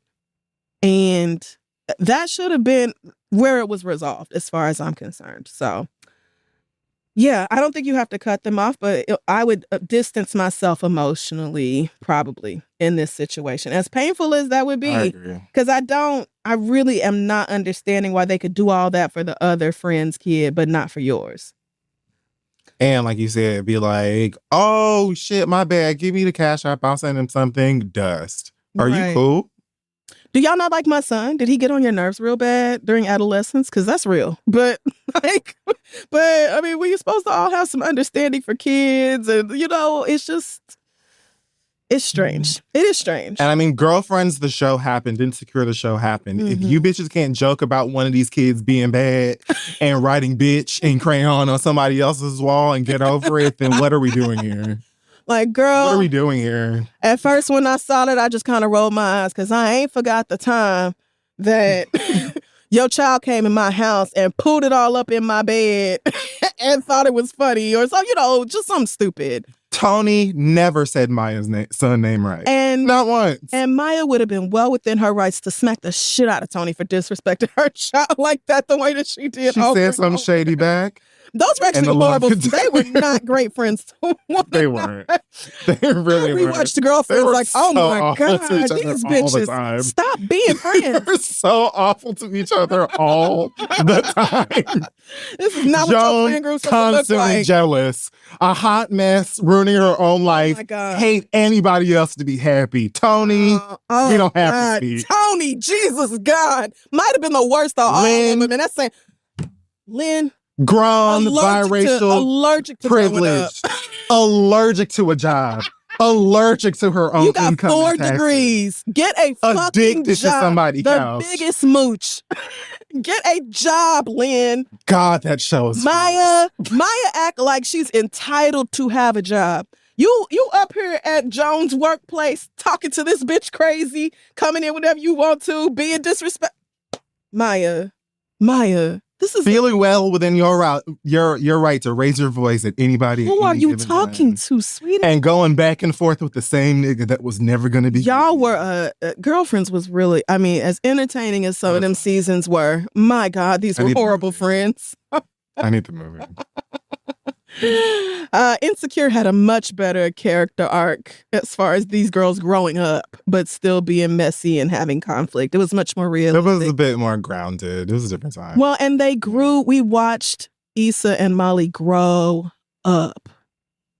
We watched them mature, both of them. They went through some it shit. felt like a more realistic depiction. And of there were times, up and downs yes, of friendship. because there were times, because the girlfriends tolerated way too much disrespect on a regular basis. Like, But it was a sitcom. Like, it was a Tony and that multi-camp. Jabubu and all that shit. Bitch, you got... I would have been smacked the shit out of Tony for the way she talked about my child. Maya was better than me. But there was times when Issa and Molly were not talking because they were beefing that bad. Like, it is like that sometimes. So hopefully everybody involved can grow up, understand what they did wrong. Sometimes you got to be like Molly and go call the goddamn lady. Right. And so, that's great. And that is beautiful. But Ooh, girl. yeah, Janet. Ooh, girl. Poor Yvonne. Oh, yeah. Y'all chewed Yvonne. Oh. They did not, even when they wrapped up that whole storyline. Right. And the Didn't girls matter. were still like, no, No. fuck Molly. I don't ever want to see that bitch smile again. It was like the weirdest, like, girl, like, I said, she's not the friend that hurt you in real life. Yvonne, girl, take it as a compliment that Sorry. people, Yeah, they believe it. you're doing a great job. They cannot stand that lady. Anyway, I do think at the very least sending the so about the Cash App. like That's I'm interesting. just so confused why y'all asked for See the how they Cash App to respond just to not that. send him nothing, right? Because I have ADHD, and if I don't do something the moment I'm thinking about it, I will not remember. Girl, That's you can why. talk right about it. As soon as I get these invitations and these announcements that the kids are graduating, right in that moment, I pull out the phone and Zelle, Cash App, whatever, because I will forget. You will forget. I will do Yeah. it. But good luck, baby. I understand taking this personally because I would too, to be very honest about it. All right. You're only human. Yep. You bleed when you fall down. Exactly. That'll wrap up the questions this week. If you have a question for us, send it to asktheread@gmail.com. We'll be right back. All right, folks, we're back, and it's time for the read. I'll get started because most of mine are relatively silly, but there are a couple of things here. First, I want to say to James Gunn, who is heading the DC Comics and their new films, Superman, Batman, your Wonder Woman. Yeah. That. He's working, or they say they're still working on a show based on Amanda Waller, played by Viola Davis, who's appeared in the Suicide Squad films. I think she's a Peacemaker. Amanda Waller, The Wall. Really, really, really cool character from the comics. Not sure how they will adapt her story or character into a show, but the only reason I bring it up is because James, I have faith in you. I do. I think that you're going to do great things over there.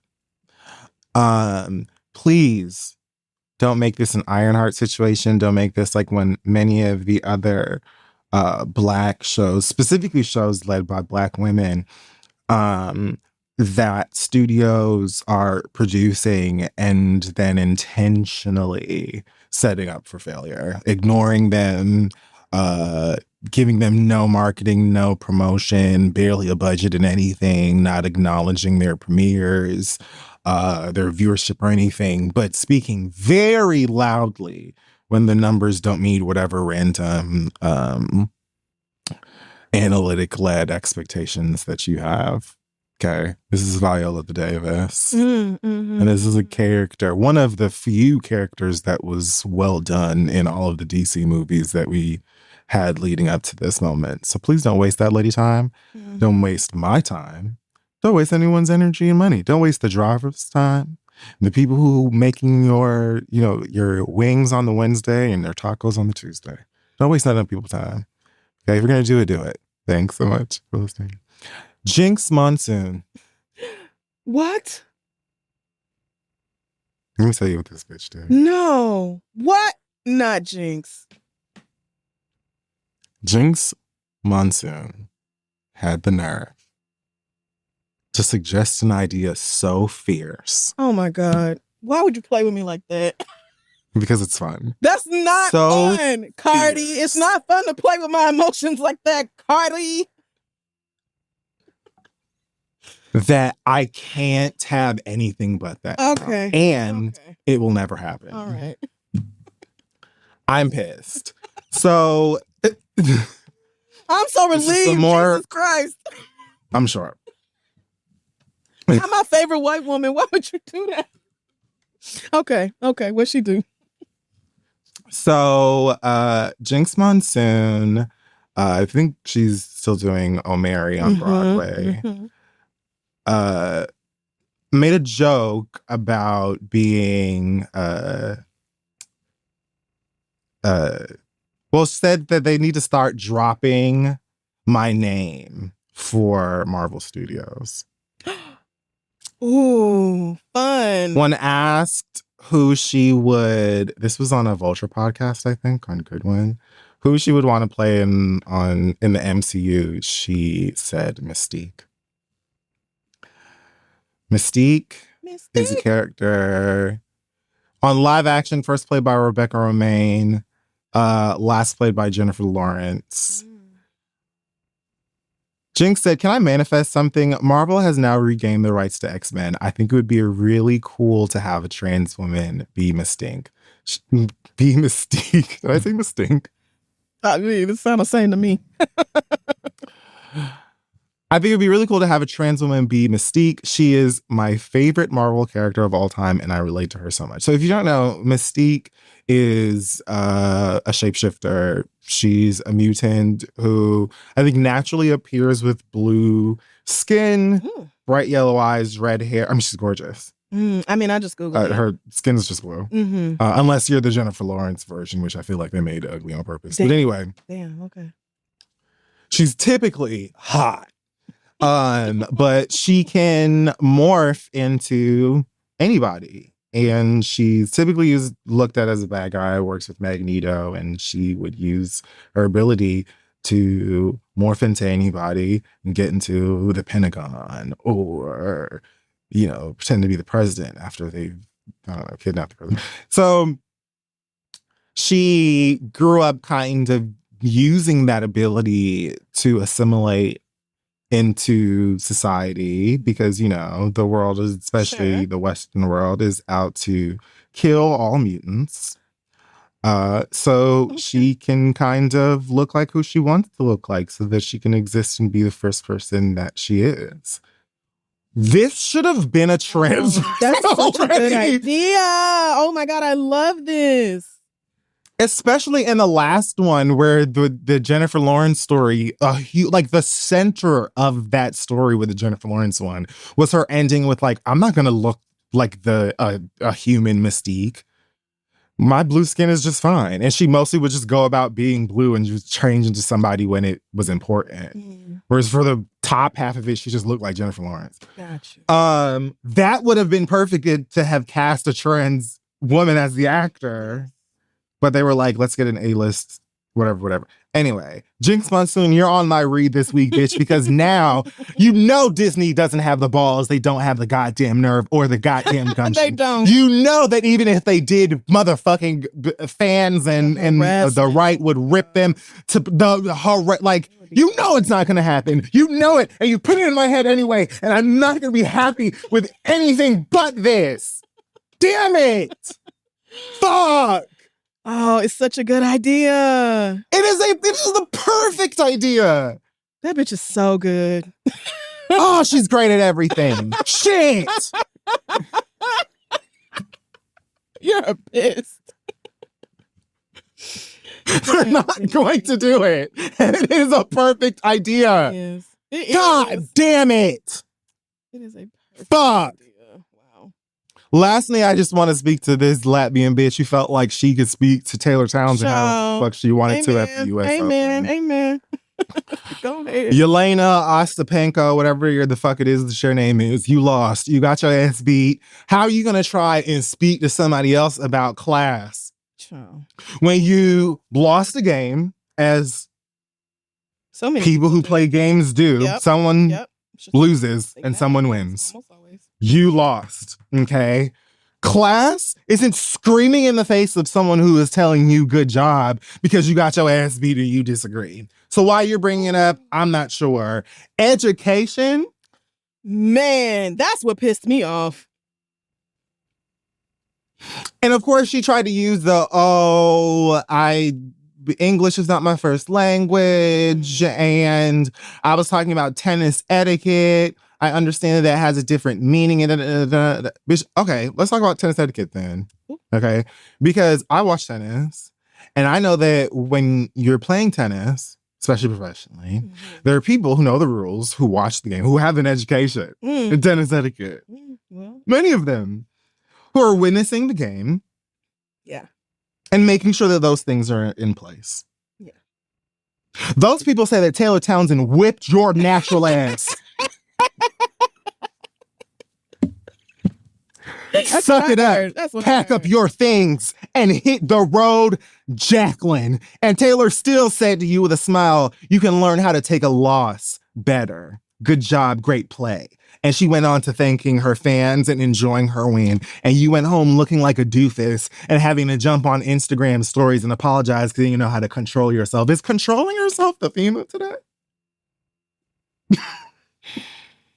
I think it is. Who the fuck do you think that you are? Some of y'all you really cannot look into a black face and accept that it beat you. Yeah. Fair, even if it is fair and square. Fair and square. Right there, girl. It was the fairest and squarest. And it's so common in this sector of sports, this particular sport, for people to just absolutely rage and spew hatred towards black women, most of them whipping all y'all asses back to back. Yeah. That y'all really feel like you can just get into somebody's face and scream whatever the fuck you want to because you're in your feelings. She beat your ass, get better. And when she said, you should learn to take a loss better, I said, oh, Taylor, they don't know how to do that, baby. They are not mentally prepared to lose to one of us. And I don't understand it because you just said it. Right. So it's so common. We do it all the time. It happens frequently enough that, I mean, it seems like every time there's a U.S. Open, some white girl has to turn around and be like, oh, I'm sorry for the things I said after the match when the black girl beat my ass. Every time. Every time. Y'all always have to do this.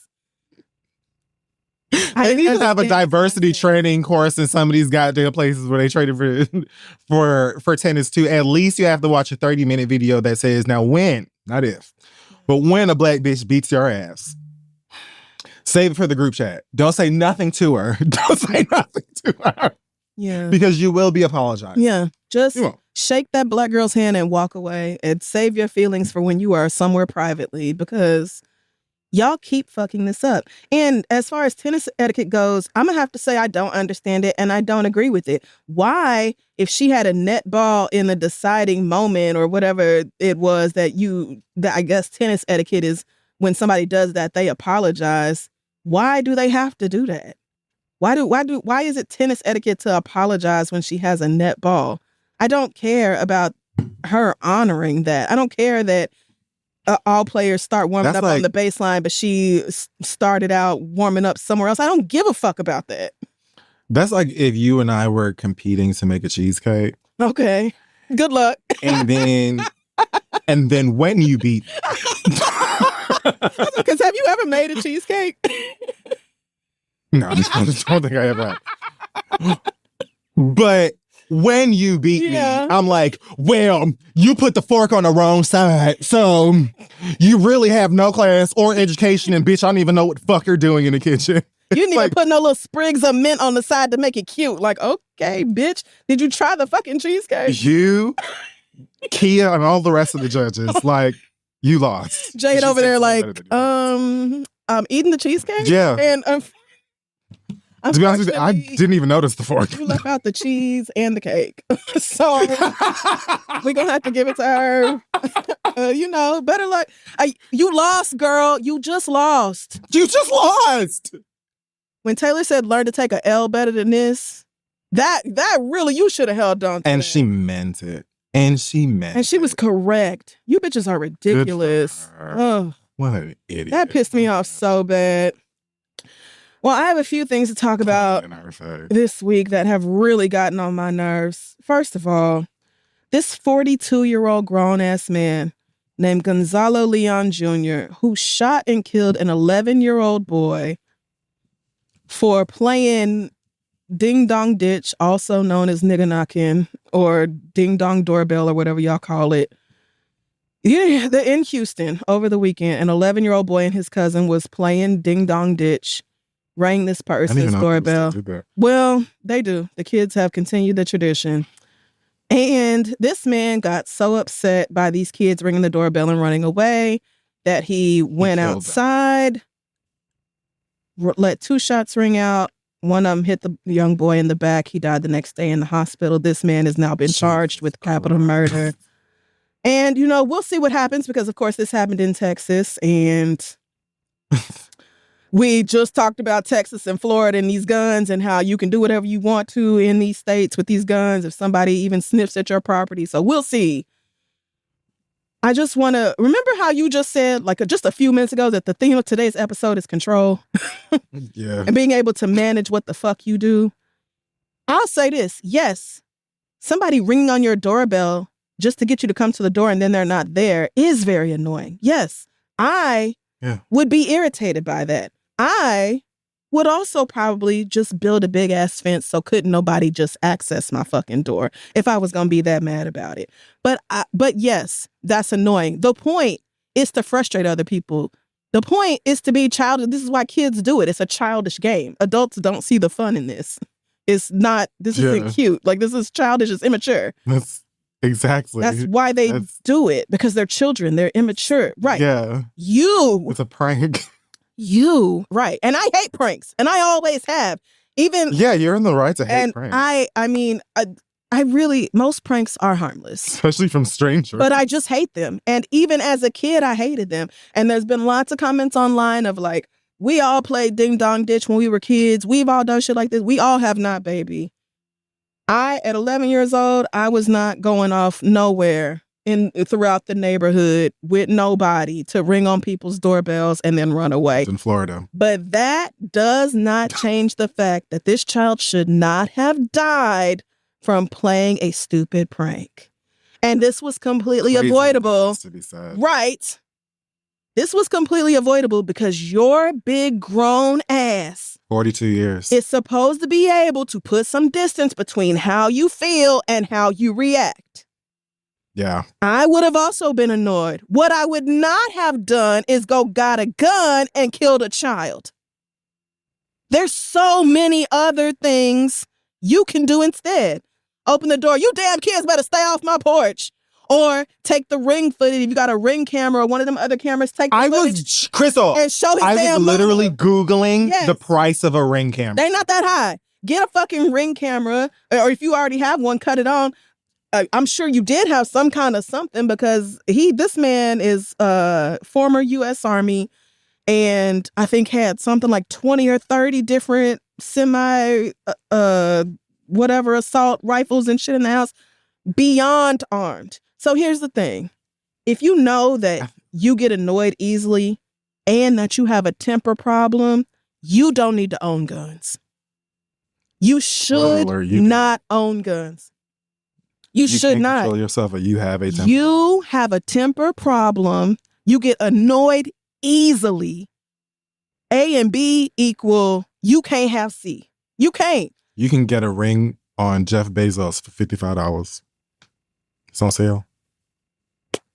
I would have took video of these kids fucking around with my house right to their mama. Because these are neighbors. They live a couple of streets over. I would have took that shit. Also, they're so familiar with Ring doorbells that if they saw it, they probably wouldn't do it. Probably would not even do it if they had seen. But either way. Right. That's the thing.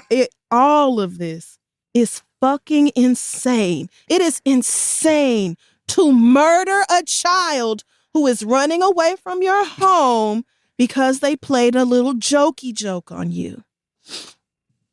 It's insane to have like aimed the gun into the air and shot off. Like, right. It is insane that this happened and your response is, I'm gonna get my gun. And then actually fire it, even if it was at nothing. So there was a witness who said that man came outside dressed in all black, like he was like this was what he was finna do. And apparently let off the first shot towards the ground, and then the second one, again, this man is former U.S. Army, meaning if you want to kill somebody, you probably know how to do it. Yeah. Right. You don't have the mental fortitude to be a responsible gun owner. You don't. You don't have it. I don't want to hear nothing about feeling like your home, your wife, your daughter, none of that shit was threatened because they did not try to break into your house. They didn't have no weapons. They wasn't trying to get into the windows or no shit like that. Wasn't nobody playing around like setting fire on your property or no shit like that. They wasn't trying to break into your car. They were playing an admittedly childish game. Very childish. But I'm going to remind you that this is not like Cardi, who's too old to be playing childish games. These are 11-year-olds. And unnecessary. These are 11-year-olds. I would have been annoyed by that. Jesus. I would not have murdered a baby for that. And you got 30-some weapons in your house? Yeah, no. Go on and wrap this up. Go on and take this nigga and put him away. Put him away. Put him away. Put him away. And yes, y'all can talk all day long about parents keeping an eye on their kids. Okay, it's Labor Day weekend and the family is having a birthday party. We had countless family get-togethers that went on into the night. This is not, none of this is a reason. You can say all of it. The kids shouldn't be playing. The kids shouldn't be this. You live in Texas. You live in Florida. You live in Oklahoma. Yes, all that is true. And you should not die for something this fucking stupid. A child. We're talking about a child. 11. Somebody who you know is a child. Your temper can't be that short that you're willing to murder a little boy. And let's again to focus on the extremity and danger of your level of anger and lack of self-restraint. Let's just, for argument's sake, say that a child was not killed or hurt in this situation, but you did respond to the prank by shooting your gun off. I'm next door trying to watch 90 Day Hunt for Love. And I hear gunfire coming from outside. Now I have to worry about what the fuck is going on right next door to me. What's going on outside? Do I need to grab my piece? Do I need to call the police? What the fuck? Oh, 42-year-old Gonzalez next door just decided to fire off his gun because some babies were playing ding dong. It's unbelievable, man. It's unbelievable. I want him removed from the neighborhood. Yeah. I want you removed from society. You cannot be around the rest of us.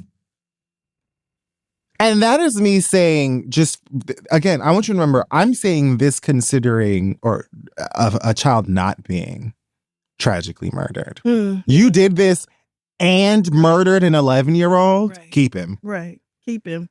Keep him. At first, he was questioned and then released. And then once they gathered more evidence, witness stories, etc., they came back and arrested that nigga. Correct. I think he's on a $1 million bond and has to stay at home. It might be safer for you to be in the prison or in the jail right now. It really might, because I can't imagine the neighborhood is on your side about this. You're not the only person whose doorbell got rang on that night, but you're the only one who pulled out a gun and shot at some kids. Send his ass to prison. I don't want to hear nothing else about it. Number 2, I read a story on NBC News about rabies and how rabies is spreading in this country. Oh, yeah, I heard about that. So that's fun. And of course, we have pretty much eliminated canine rabies in this country thanks to vaccines. Work. Turns out a lot of you are really fucking stupid, though. And where is it? A 2023 study published in the journal Vaccinate found in a nationally representative sample of Americans that nearly 40% believe canine vaccines are unsafe, and 37% believe that vaccines could lead their dog to develop cognitive issues such as autism. Oh my God. Y'all are doing the vaccine thing for the dogs too? If rabies gets to the dogs, do y'all understand? All right. First of all, there's no such thing as an autistic dog. I cannot even believe that is a sentence that came out of my mouth. I actually went and looked it up because I said I know there isn't, but please help me understand. There is a condition called canine dysfunctional behavior. It appears to be related to a lack of mirror neurons. It inhibits the dog's ability to learn certain social skills. It's very rare in dogs. Dogs with CDB are born with it. And it is obvious during puppyhood. It does not show up later than life. It does not show up when they get vaccinated. You stupid bitches are declining to give your dog a mandatory vaccine because you think the dog might be a little weird around other dogs, not know how to... What are you afraid of with an autistic dog? What does an autistic dog look like, you stupid bitch? Do you understand that if your dog has rabies, if your dog, not even if it has rabies, if your dog bites another dog or a human being and you can't prove that that dog is vaccinated against rabies, guess what? You'll never see me again. Yeah. Your dog is going to the chop shop. That's actually the end of your dog. Your dog is going to die that day. They don't do blood tests, urine tests. They have to test the brain for rabies. And they might come back in a couple of months and be like, dog didn't have rabies, but I guess you should have had it vaccinated because we didn't know that. And we can't run the risk because so many of us have domesticated dogs as pets.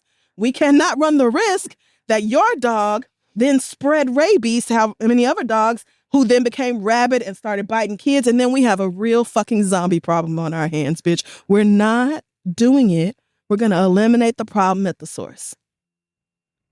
Sometimes I wish I could get into like the little phone booth from Doctor Who or something and go to like Time of the Plague or like way where like a common cold was taking out at age 20.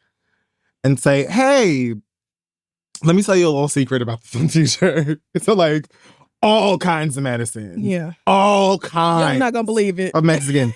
Give you a little shot. Never even heard of. People get a cold every week and they're just fine. Influenza, what is that? But we never heard of it. People have elected to not take them because they don't believe in it. Because the Kennedy said, I think not, you guys. We're just going to go ahead and just stop eating gluten. Or actually eat more gluten. We don't know. What? Y'all are so afraid of autism that you're not vaccinating your fucking dogs.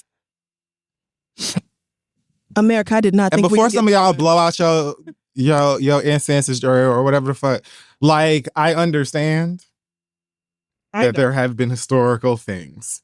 Oh yeah, that have gone on in medicine, right, and so on, but not with dogs. But if you think there is a conspiracy to make your damn dog autistic. You think I meant what are we? I don't know what else is. He's a little awkward, you guys. He's autistic. He's a fucking dog. He's a dog. Y'all cannot be so afraid of neurodivergence that you skip vaccines. And it was dumb enough in humans. It is even fucking dumber in dogs. You bitches don't deserve dogs.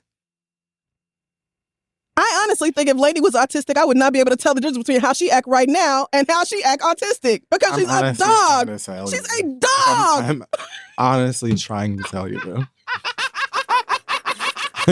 I'm honestly trying to tell you. I could not believe it. Exactly what you said. What is this fear of neurodivergence or autism or whatever in the fuck? Oh, y'all are so weird. As if your child, dog, or goldfish could be autistic and then what? The apocalypse is nigh? Most of them are better at life and more successful at being a human being than you, bitch. So I read that like, this has got to be something. This is peak American. This is shit. Don't get dumber than this. It's so stupid. It's so stupid. And we want it. American, it's like, here's a door. You walk through this door, you like know things and can be better. Yeah. Make the world a better place. Or you can walk over this bed of nails and continue to be stupid. And then Americans are like, nails, please. I like the nails, actually. Tickles my feet. Get your fucking dog vaccinated against rabies. For the love of nothing God. else, you dumb cunts. For the love of... Lainey's vet just emailed me. Lainey needs her rabies vaccine in 6 weeks. I immediately scheduled that shit. She will never go without a Lick vaccine. is getting Bordetella today. Lainey just got her Bordetella 2 weeks ago. I don't play with none of them vaccines. The problem is y'all are so far removed from rabies. You have no idea how fucking serious it is. Do you understand death occurs? It's death, girl. It's death. Death. It's death. It's for the dog's life. If you get bit by something rabid, you have a few days to take a medication because once them symptoms develop, that's it for you. They cannot save you. It isn't something to fuck around with. I don't care if your dog never goes outside. I don't care if your dog don't go to daycare. You don't travel with it, nothing. Vaccinate your fucking dog. How is this not a thing where they're like, there needs to be a website somewhere that we popularize. It's like, this is a glaring red flag we're ignoring on purpose. And today's entry would be, we are wide open welcoming rabies. Rabies. We're like, come on, rabes. Polio. We bringing back polio because y'all don't believe in vaccines, bro. Okay. All right. I say, NBC News, thank you for telling me that Americans had reached a new level of fucking stupidity because I was unaware. Last but not least, I'm going to put a spoiler alert right here for a documentary on Netflix called Unknown Number, The High School Catfish. I haven't watched this yet. Maybe I won't, depending on how this goes. If you want to watch it, then I'll skip this and I won't talk about it this week. But no, I don't give a shit. Okay. This is the story of two 13-year-old kids. This is when they started receiving anonymous, harassing text messages. These kids were dating, Lauren and Owen. And all of a sudden, one day, they start getting these texts saying to Lauren, saying stuff like, bitch, your anorexic body is not sexy. Owen don't want you. He gonna leave you. You not fucking him. He wants my creamy pussy, his dick, and his fingers. And these are 13-year-old kids texting Owen, Jesus. Similar stuff, like very sexually explicit, telling Lauren, bitch, kill yourself. He don't want you. You're fucking jealous, bitch. I told you he don't want you. He's playing with my pussy and he's breaking up with you. He don't like God. You. I'm finna ruin your fucking life, bitch. Kill yourself before I do it. All this shit. This went on for almost 2 years.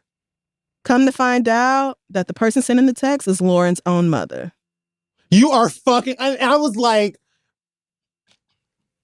Lauren's mother, Kendra Lakari, was sending up to 50 texts a day. When I say harassing, I don't mean one every now and then.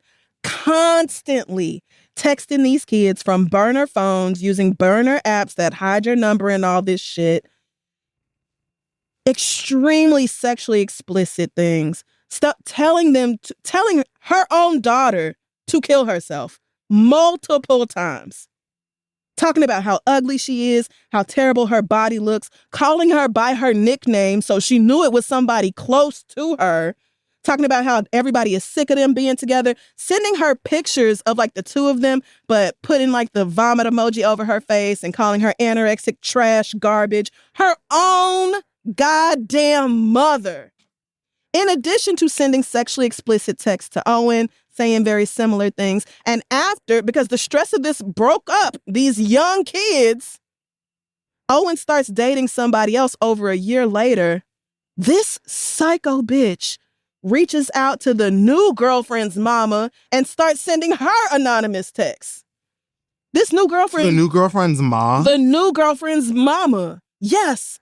And so the new girlfriend is texting Owen like, what the fuck is this? And Owen's like, yeah, I don't know. I have a stalker. Somebody's being super weird. I don't know what's going on. That new girlfriend was like, yeah, I don't play these games. We breaking up. Like, I don't know who the fuck is harassing my mama behind you, but no. Right. This woman, so the police, it took them way too long to figure this out, in my opinion. But when the police come to arrest this bitch, first of all, it's like 90 bottles of alcohol on their kitchen table. That's extremely weird. Okay. Never gets addressed. But it never gets addressed. No, these. I guess they feel like they didn't need to. I mean, baby. This is deep in Trump country, so I don't know. But right. Anyway, it turns out she has like 3 different phones. I guess so she can, because while she's also being like a huge source of support for her daughter during this time, understandably so. What? So she's texting her daughter during school hours, kill yourself, you horrible skinny bitch, don't nobody want you, your body's terrible, saying all these things to her child, and then comforting her child on another phone at the same fucking time. Oh my God, baby, this is so terrible. Mine will be here for you, blah, blah, blah, blah, blah. There's been a lot of speculation about what's wrong with her. Munchausen by proxy has come up, which is where you make somebody close to you sick or think that they're sick so that they'll need you. Yeah. And she did say when she was being sentenced that that she just found out, she just is now realizing that she's mentally ill from some sexual assault trauma she went through around that same age. And she's been, in psychosis, not in psychosis, but having mental issues for a while now. Okay. Now I felt like, duh, bitch. Because the things you are saying about your own fucking, calling your baby a skank and a hoe, but also saying Owen's gonna break up with you because he don't want your nasty pussy. He want my creamy pussy and all that. 13? This went on from them being 13 to 15. She could have been 33 and it would have been you would have been, but like, your baby. Your baby. It's bad enough. So what I think is that this woman developed some sort of obsession with Owen. Because that's what I was guessing. Because why would you go after the new girlfriend's mama? Right. Your big grown ass had real feelings for that little boy. That was what I was thinking. Histrionic personality disorder, narcissistic personality disorder, I don't know. Either one of those or both of those would make sense to me. What I don't understand is why this bitch only went to jail for 1 year. You are kidding. No, I think it was 18 or 19 months, and now she's out right now on parole. She's in the documentary. I didn't know it was her because the person who does it is never in the documentary. Never. So I'm sitting here watching it like, okay, my first thought was the parents. It's not none of the parents. Maybe it's an auntie. Maybe it's a coach or a teacher at school.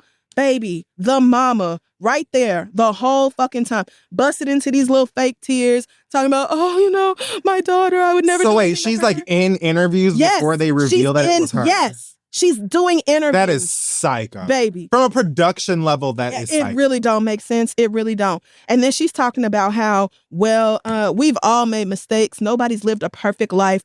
Everybody, shut the fuck up. Everybody breaks the law sometimes. It's just that I got caught. Yeah, bitch. Sometimes we don't come to a full stop at the stop sign. Sometimes, we get 4 pieces of bubble yum, but we pay for 3. Yeah, girl. I was just gonna say, yeah, some of us steal a Snickers outside of the 7-Eleven. Yeah, girl. Bitch, what are you?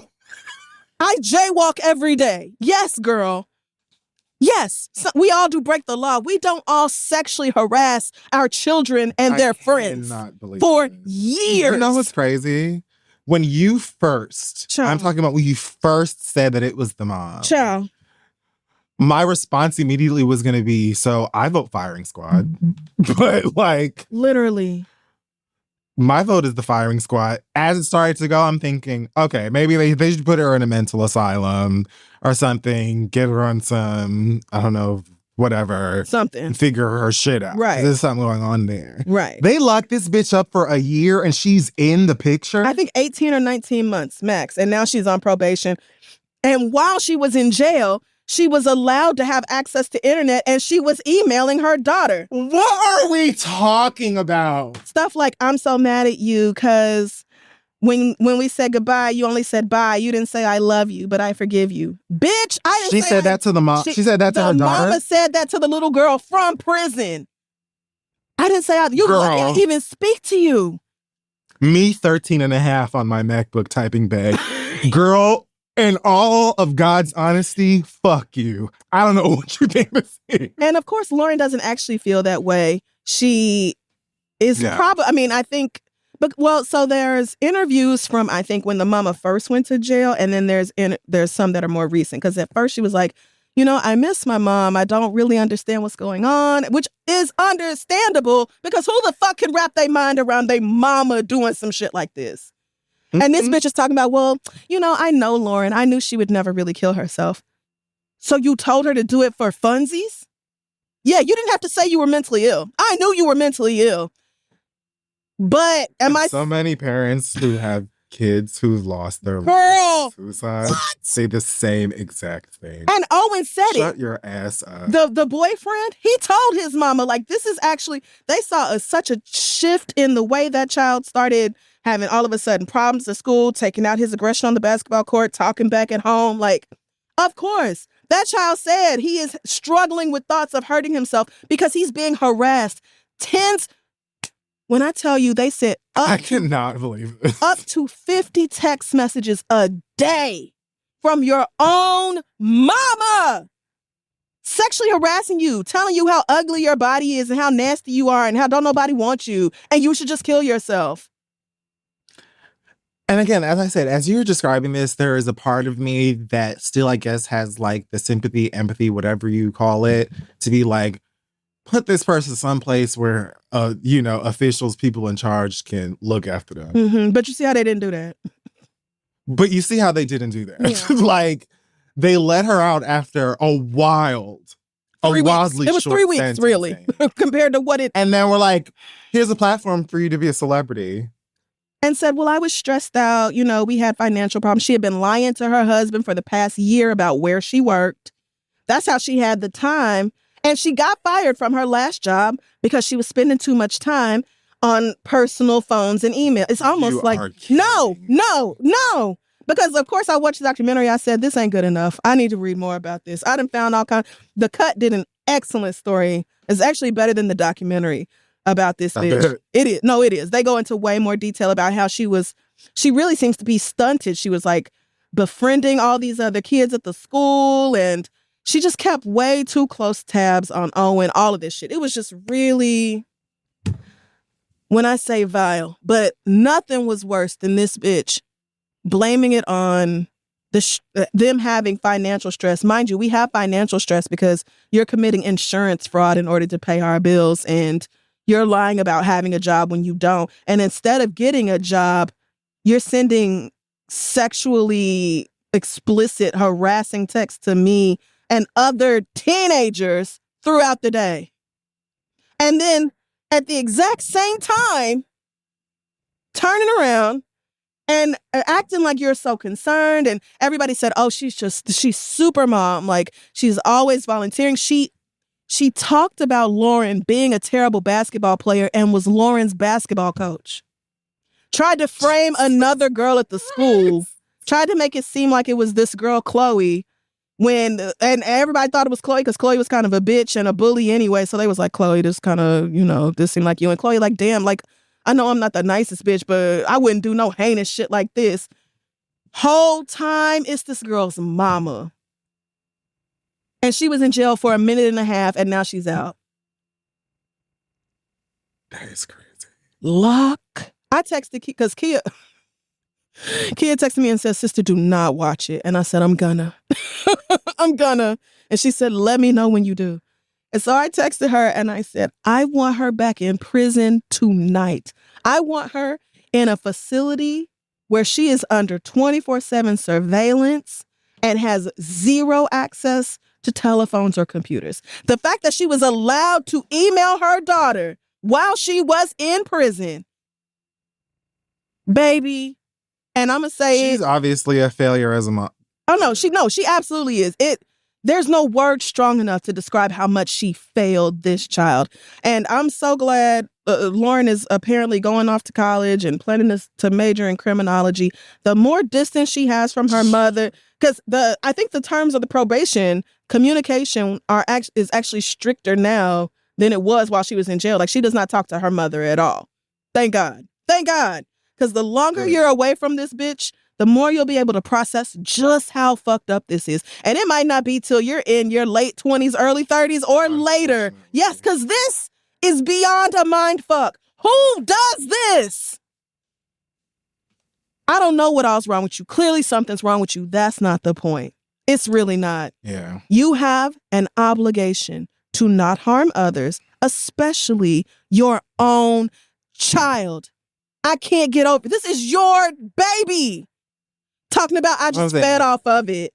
She loved the attention from it. She saw how people were gathering around them and showing up. Remember that the whole Munchausen by proxy? She saw how people were showing all this concern, everybody rallying together. It's all these meetings with the school superintendent and the principal and the FBI and the police and all this. And she is loving all the attention she's getting from this. And she's keeping her daughter. And her daughter is at an age where kids start to break away from their parents, 13, 14. They start dating. They start establishing their own identity. That's developmentally appropriate, you weird bitch.